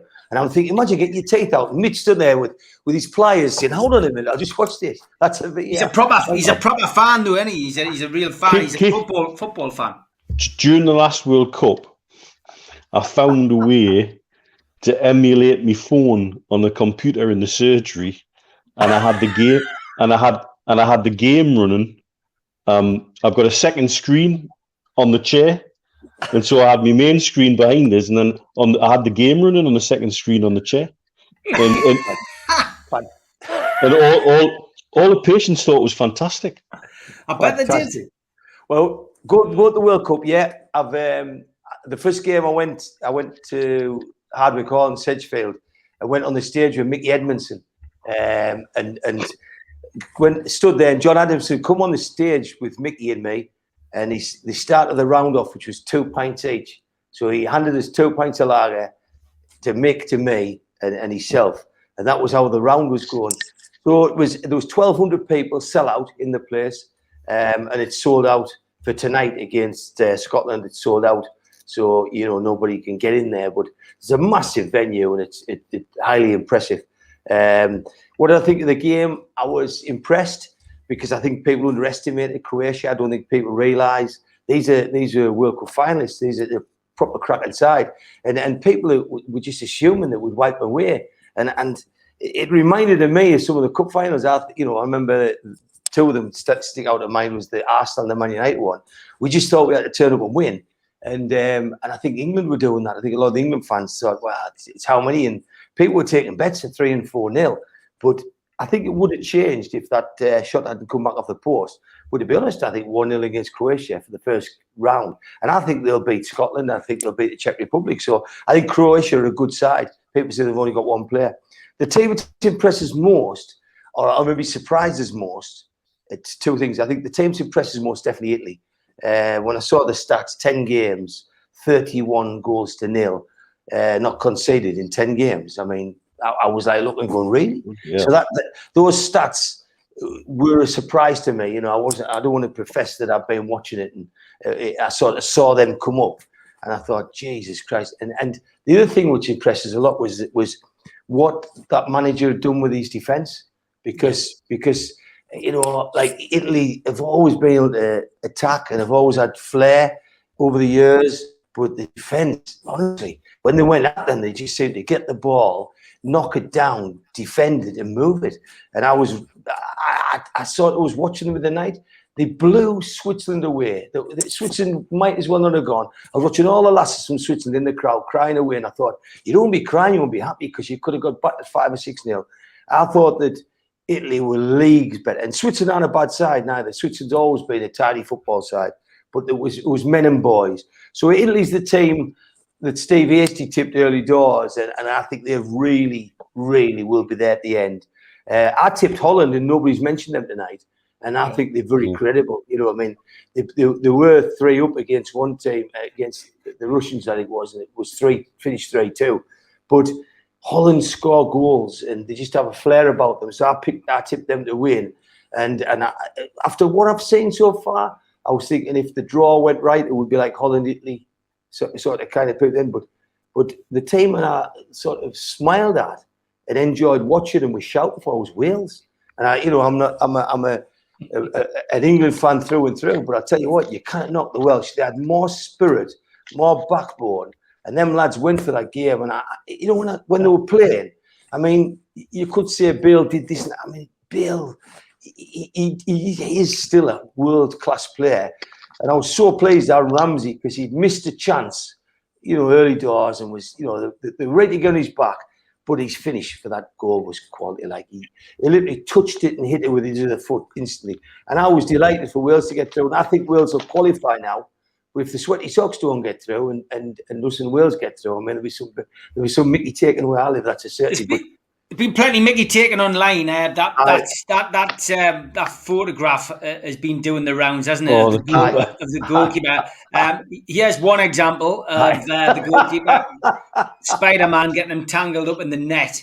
Then there's this one, doing the monkey bars.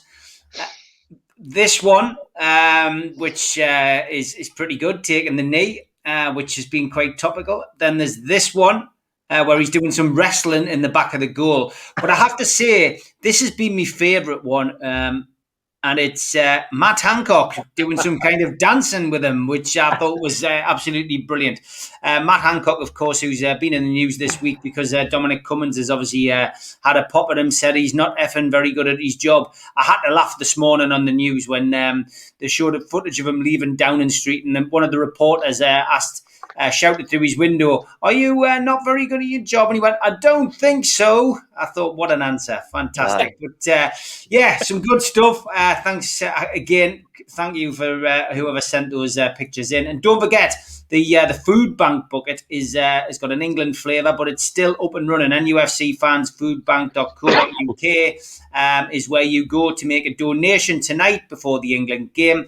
And everyone who makes a donation goes into the hat, of course, for the NCSL watch. And of course, that will go on until it is drawn at the pool night. Now, Time is creeping. Time is creeping towards us, Steve. Are we going to get some info on this? Yeah. Well, the first thing I was going to say is when you make your donation, or if you make a donation, and I hope people are, you don't have to make 10 £1 donations. If you make a £10 donation, that's 10 entries. And that, so you don't need to make 10 separate donations of £1. A donation of £10 will give you 10 entries into it.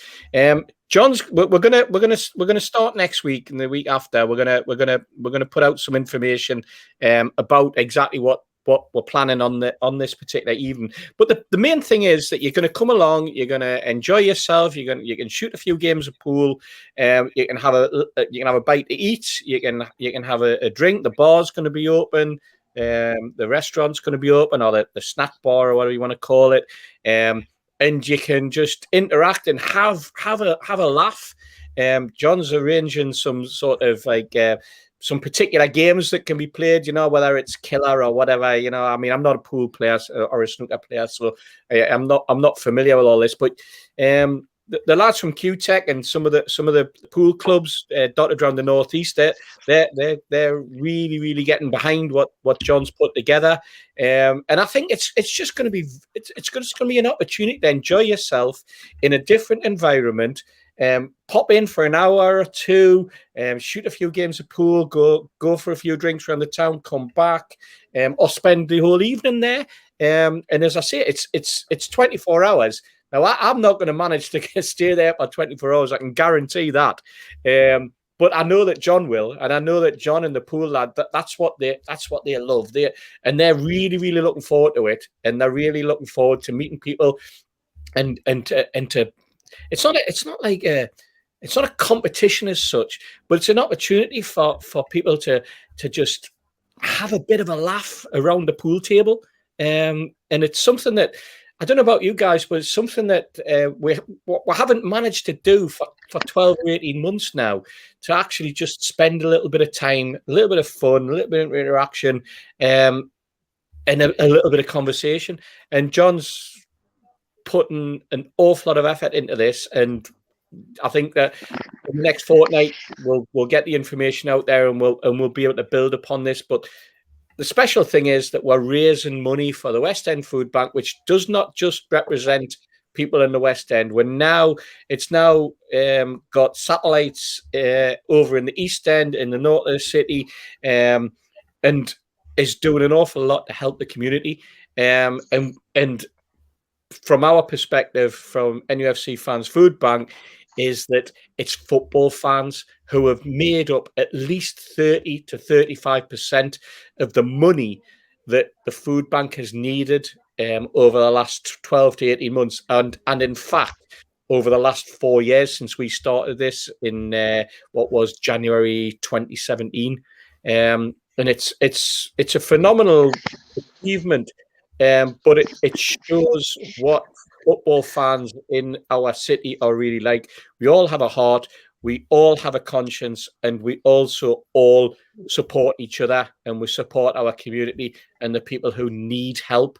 And that, for me, is what it's all about. It's not about having a game of pool. It's not about winning a game of pool. It's not about winning a watch, which is a beautiful watch, a very expensive watch, and everybody who's donating is going to be in with a chance of winning. It's about being together. It's about community. It's about dignity, and it's about keeping that dignity within our city for people who need help and support.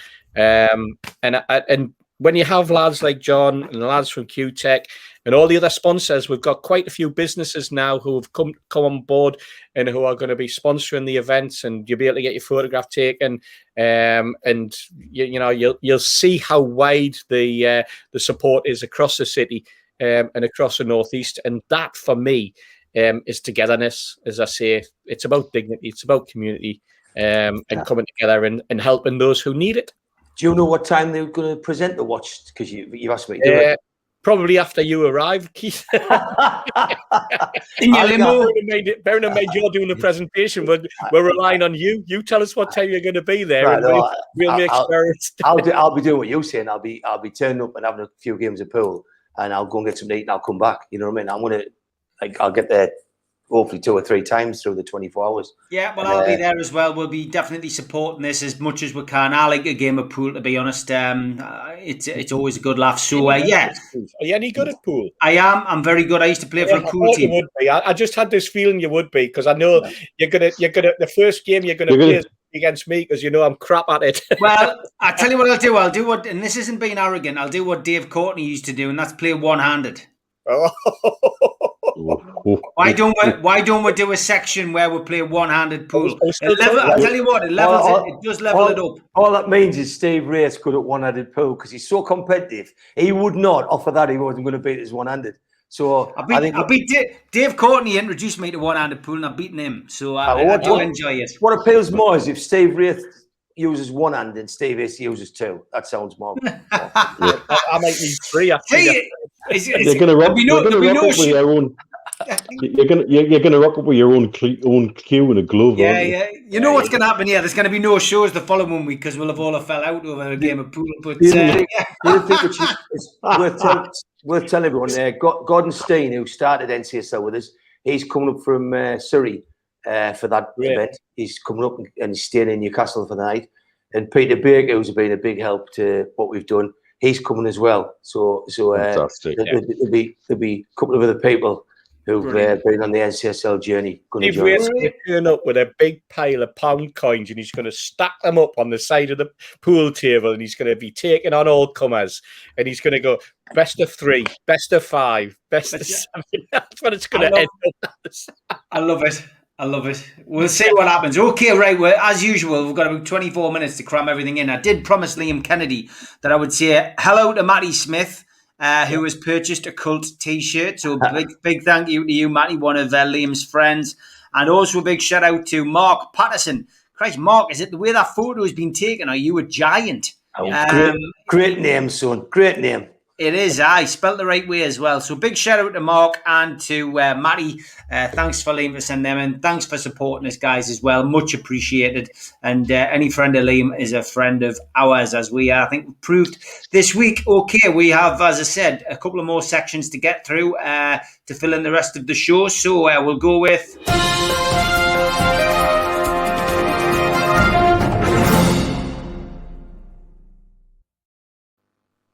Tweet of the week, of course, where you put something out onto the Twitter sphere and we pick it up and stick it on here. So it's as simple as that, really.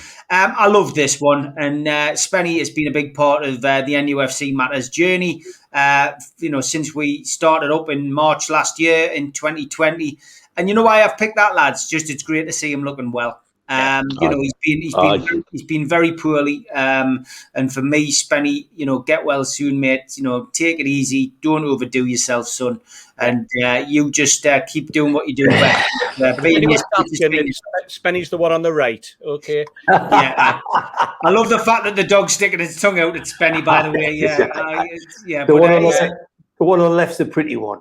He's a top lad. Albert, who is still messing around with Reface app, says you'll see Liam Kennedy in this around the big market once the takeover's done, Steve, which is a belter, isn't it?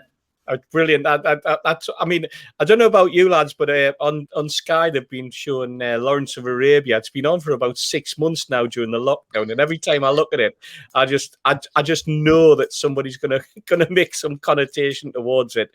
But that's a great photograph, and even you know what? Even if it hadn't been twisted with, it probably still would look like Liam. Yeah, I agree.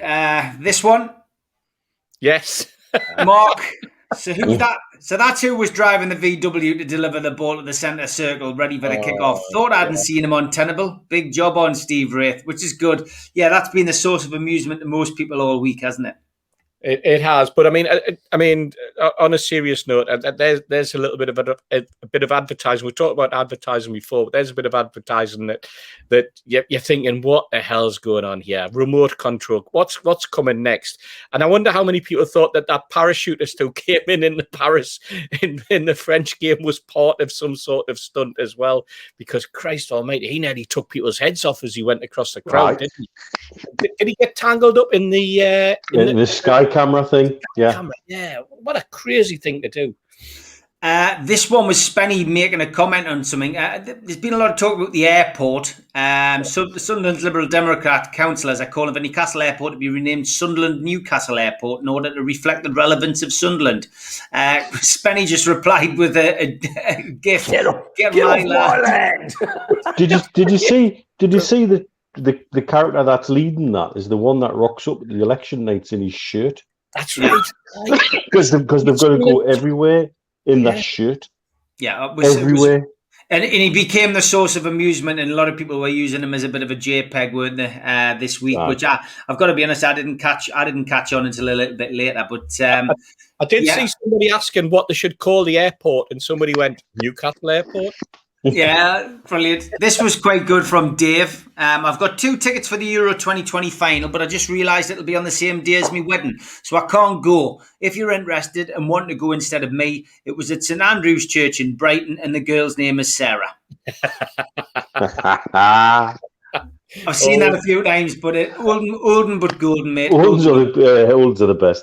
Golden but golden. Again, the car getting a bit of a stick there. Anthony Hart said, fair play to Dennis Wise, Euros 2020. So anybody who's small is fair game, I think, with this one. This one, I thought was really good. Mark Taylor, he'd spent a lot of time and effort. Yeah. Of course, he copied us in on that. He'd obviously made it. What do you think? He asked us for an opinion. I know we gave an opinion. Reply from Rob was, it looks awesome. You just need to leave it out in the elements for a bit so that it gets weathered and neglected look, which I thought was a fantastic tweet. So it took it. Well, yeah, it was excellent. And this came into second place. Ross Gregory from the Shields Gazette. Harrison Ford hasn't been stoked like this since Tommy Lee Jones had a go. So. In response to Harrison Ford being stoked around Newcastle. Sorry, I did have another one, which was this one. Nick DeMarco, never far from any Newcastle fans' thoughts. Barrier on the beach. That was his photo this week, and people, of course, went into Takeover overdrive, trying to work out what on earth that meant. The fact that the barrier was lying down, some people felt that it was the Takeover was a lot closer. And my winner was this one, just for the fact that it was such a poignant moment this week in football. David Ginola, of course, a man who has suffered cardiac arrest himself. Yes, CPR saves lives, and everyone should know how to do it. And I think we all agree on that. Great to see Ericsson pull through, and David Ginola, of course, a Newcastle legend. Making that very clear that maybe we should all consider at least trying to learn it. There's somebody who's had to do it twice. Yeah. Once professionally when I worked at Sunderland Royal Hospital, and once in a pub near Birmingham New Street Station on a random. Wow. It is a provider of first aid in a situation like that. It never leaves you.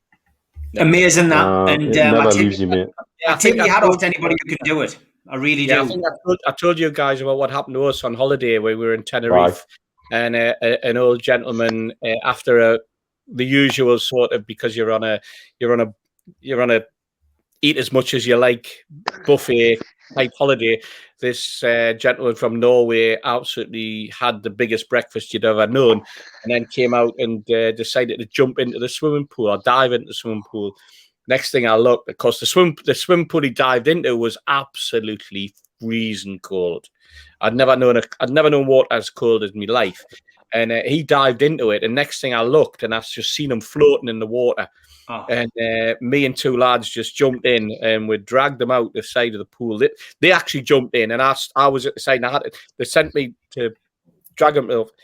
And we put him into the recovery position, and we realised he was dead. His heart had gone, and we started CPR on him, and managed to bring him back. God knows how. You laugh about it now. You laugh about the situation, but at the time, you do. Even if you're not. I mean, I've been trained because I'd done some sort of junior football coaching and stuff like that back in the day. But you're laughing about it now, and we did a rotation. We sort of did like sort of 30, 40 seconds, a little bit more one on the chest, one waiting, and the other one doing trying to breathe, clearing his airways, etc. And we were doing that, and we went round and I did the chest compressions, moved round, and when it came to the third time, and I was on the first one, and when it came to my turn to do the mouth to mouth, just at the point where the lad who got his heart going, and we got obviously he had drowned basically.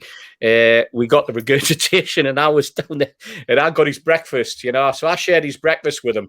It wasn't the most pleasant of moments of my life, I must admit. But at least we got him back round, and by which time then all of a sudden the paramedics came from the resort. And afterwards, the family, we never met him again. He was in hospital, but we never met him again. But the family did come and were very nice to us. 3 lads. I didn't know they were to us. They were from Brighton. They were actually repo men. They were helping out. Sorry, they were on holiday, and they just automatically reacted. They were divers. They knew as well what was going on. But it's one of the most. It's one of the most weirdest situations you can get yourself into. It really, really is. But you just don't think about it. You just kind of go into automatic mode in situations like that. I was just thank God that this old gentleman actually did manage to pull through. It's shocking. When they come to see you, Steve, what they do? Buy you breakfast. They didn't. No, they bought. You know what they did? They bought the three of us a little Bible about that big, and the gentleman concerned signed this Bible. They were quite religious family, and he signed this Bible, but we didn't know what he'd written in it. He wrote a thank you, but it was in Norwegian, and we didn't know what he was saying to us. And the Bible was like, obviously, I don't know whether they were a very religious family or what, but it was in the Bible itself was in Norwegian as well. And I've got it in the cupboard somewhere. But he wrote a thank you, and his daughter also wrote a little message to us. But as I say, all we were concerned about was the fact that the man actually survived and hopefully went home. This was 94 or something like that, But it doesn't leave you. It doesn't. I can still talk about it now. I still see it now. That was the other tweet from just to say that he'd gone in had a cardiac arrest and he was gone before he was resuscitated. Yeah. So I think that in itself shows you. It was the coverage on TV. We knew he'd gone. If I would give anybody a take home from this, mind, because you've just heard about Steve about sharing his breakfast. Yeah. Right? That's the reason I carry a portable one-way valve on a key ring with us everywhere. Do you? No, yeah, but not everybody can do that. Not everybody has access to that. And particularly in these times with COVID and other things and thinking about cross-infection control, if you really are freaked out at the idea of giving somebody mouth-to-mouth, the most important thing you can do in that situation is the chest compressions. Yeah. There's a suggestion that just by doing good chest compressions, you can create enough of a tidal volume into the lungs to get fresh oxygen in there, as long as there's not a blockage in the airway. So the important thing is the chest compressions. The mouth to mouth, if you're freaked out by it, if you don't want to do it, fine. Just get the good chest compressions going. Get a depression of about 2 inches on the breastbone. If you break their ribs, so fucking what? They're alive with a broken rib at the end of it. Yeah. Yeah. Just do good quality chest compressions. Yeah. If that's all you're able to do it. Yeah. Good stuff. And when there's three of you there, in the situation that we're in, we were very concerned that one of us or two of us might not be doing it properly. So we rotated because there was that fear. Mate, you should rotate. If you can rotate, do. Because I did it for 2 minutes on the floor of a pub near Birmingham New Street Station.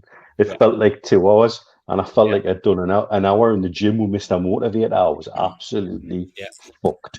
Some good messages there from Mitch and from Steve Hasty, but that is your tweet of the week.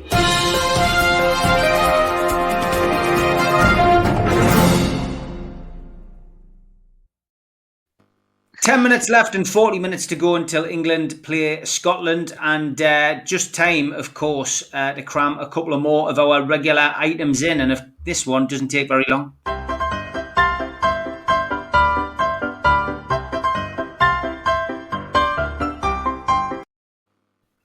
Running theme, I'm afraid. A stupid baldy twat that knows sweet fuck all. Thanks, Ross. Is that me or you? Me. Yeah.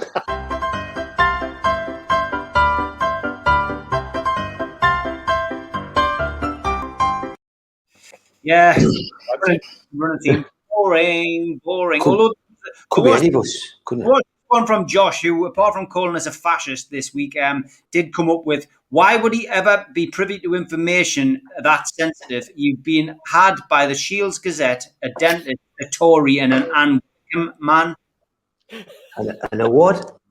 Anne Widdecombe. I think that he's referring to Steve Hasty. That is Josh, like, So who keeps posting a photo of me and Tommy Robinson and calling us a far-right fascist for interviewing Tommy Robinson. But he didn't. I decided not to include him in Troll of the Week because he's irrelevant, but I just thought I'd stick him up anyway. Anyway, I just want to say a big thanks to Leslie Hutchinson as well for sending us this picture in. Here's Chris wearing his cult shirt with pride, campaign at Cartmel and enjoying his orange gin. So a big shout out to Chris. Ooh. Thank you for buying that, and I fancy a bit of that orange gin, lad. Could be really nice. As you know, we only have one other thing to do before we get a prediction for tonight's game, and that is my favourite tune.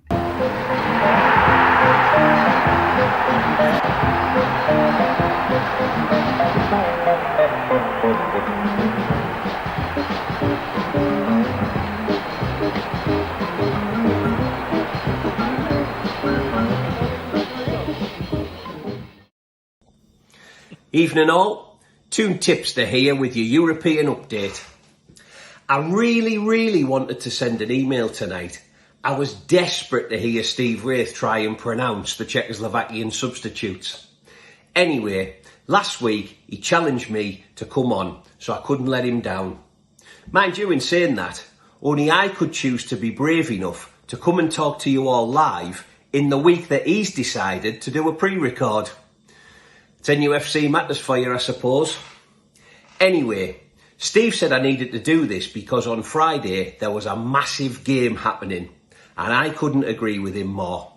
I couldn't wait to see Emil Kraft Sweden take on Martin Dubravka's Slovakia, and what a game it was. Anyway, as we speak now, you might find that Croatia are taking on the Czech Republic.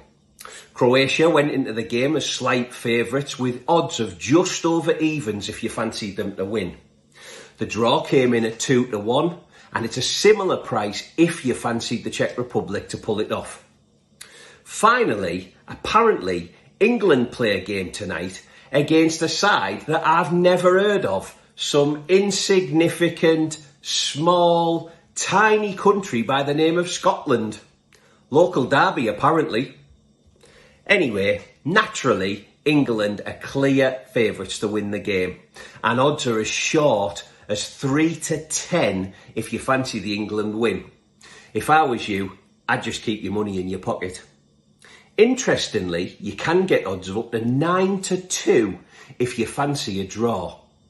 And if you've got money to burn like Keith Patterson, and let's be honest, he does look like he wastes a bit, to be honest, on fruitless things. You can get odds of up to 9-1 for a Scotland win. If you fancy goals, you can get odds of just under evens for over 2.5 goals. If you fancy England to win 2-0, there are odds of 5-1. And if you fancy 3-0, you can get an extremely tempting 15-2. Harry Kane is favourite to score first in the game, but don't worry, Mr. Hasty, I'm not going anywhere near him for the food bank. We told him what we thought of him on Twitter on Sunday. Interestingly, he hasn't replied to me, so I'm taking that's not a denial that he's about to join Amanda's Mags.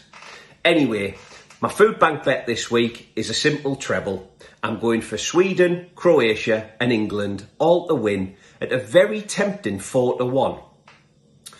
In terms of the game, I actually fancy Raheem Sterling to continue his goal-scoring efforts, and you can get odds of 7-4. Interestingly, the same as Phil Foden. Might be worth a look. Anyway, all the teams have played at least one game now in their group, and as you can imagine, France remain the tournament favourites, still followed by England, and the mightily impressive Belgium are coming in at a close 6-1. Which I actually think is worth a tenner of my money. I do struggle to see past the French though, and particularly when I watch them and the way they played against Germany in the week. I think they sent out a really strong message to the rest of Europe. And if you agree with me, Mr. Mitchell, we can get odds of 7-2 at our local bookies. Anyway, it's been a pleasure to come on and join you all, not live, and share the screen with some absolute legends and Steve Wraith. So, final message from me. Please bet safely. Don't ever chase your losses. Take care, and massive love to you all. Speak soon. How are the Lions? Love it. I tell you what, now he's made his face known. He can't back away from doing it anymore, and he's just as funny as his emails were. So brilliant stuff. Big thanks to Joe, the Toon Tipster, and he's just added that little bit of finesse to the show tonight, I think, as well. Thank you for coming on, mate. Really, really appreciate it. Well, let's have a prediction then, Mitch. Tonight's game, obviously it's a derby game. It's a clash of the coaches, if you like, and it's Graham Jones takes on John Carver. Aye. What's your Sorry, mate. What's your prediction? Firstly, before I start, just on touching on what he said at the end there about gambling responsibly, lots of love to Steve Ramsey, who's been part of the big stepper game this week, doing the walk about responsible gambling and putting it back on the betting companies to actually be responsible about how to take bets. Steve and I go back a long way, away games all over the place, home games, skunkers, and you name it, and he does a lot for gambling charities and tells his story with honesty and passion, and he's one of the bravest men I know. So on the back of that, love to you, Steve, and everything you're doing. In terms of the game, I think this is where Phil Foden will make himself known. I think he did enough in that first game to say, I need a bit more of this. He watched his teammate score the goal. He should have had one himself. I don't think Scotland have got anything to counteract that. And him, I think he's playing in a role where he can just pop up anywhere he wants. And I just kind of see from what I saw Scotland in their first game, I don't know how they're going to counteract that movement. So I reckon I'll take 3 now to England, and I'll take Foden to take 2 goals. Okay, Steve. You said battle of the coaches. John is a coach. Let's not say anything other than that. I mean, John got thrown into the managerial situation at Newcastle. Got an awful lot of criticism. Some people think rightly, some people don't. I've been on coaching sessions with John over the years, and John is an absolutely great coach, and a great guy as well, by the way. I remember during the Bobby Robson time, me and my pal Paul were doing our coaching badge, and it was supposed to be Sir Bobby, and Sir Bobby, we didn't realise at the time Sir Bobby had another appointment somewhere else, and John stepped in and he ran the coaching sessions, and we were gobsmacked. We were absolutely thrown away by John and the way that he conducted those coaching sessions. So don't underestimate John Carver as a coach. Don't think that John Carver as a manager is John Carver as a coach. He is a very, very, very good coach. I don't know Graham Jones. I just know Graham Jones from the last sort of 6 months as involved in Newcastle United. So is it a battle of the coaches? Probably not. It's probably more going to be a battle of the managers, or realistically, the battle of the players and the quality. I think England have far, far more quality than Scotland do. Scotland have heart. Scotland players always have heart. Come out and they always play 100% against the old enemy, as they call them. And this is a derby. This is the first international that ever took place, England v Scotland. You go back into the 1870s or whatever, you know. I think it was actually played at a cricket club, the very first derby between England and Scotland. But this one isn't at a cricket club. This one is at Wembley. This one is on home turf for England. There's going to be tons of Scotsmen going to be shouting for that. It's not going to be 1977, by the way. This isn't them hanging from the crossbar and showing up England fans at that particular time. But they're not going to get a result like that. I listened to some of those odds. Mitch, you said 3-0. I'm going to go for 2-0. I agree about Phil Foden. He's an absolute class act. Wonderful footballer. Oozing with confidence. Mason Mount for me as well. There's another very, very exciting footballer that a lot of people don't appreciate how good that lad is.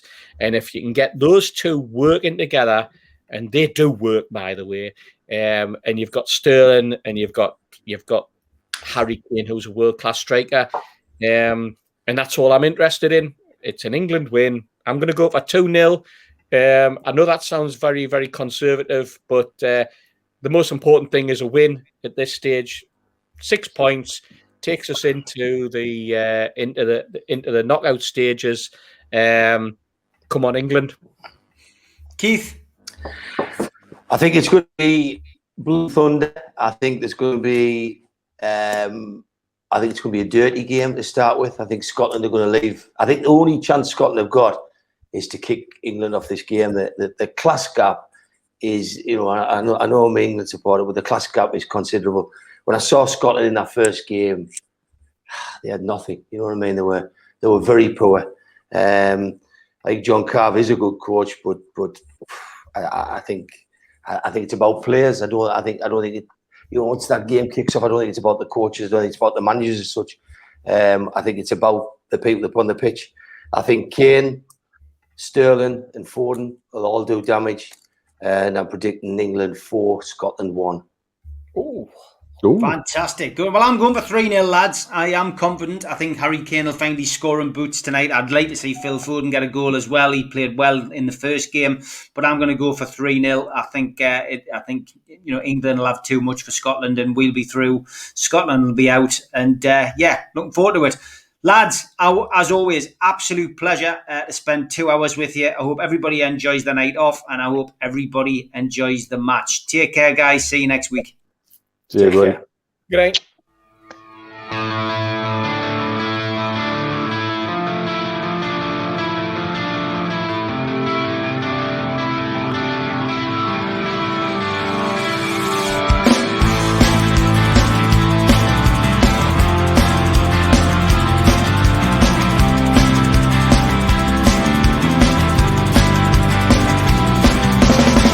Head back with your critics attack.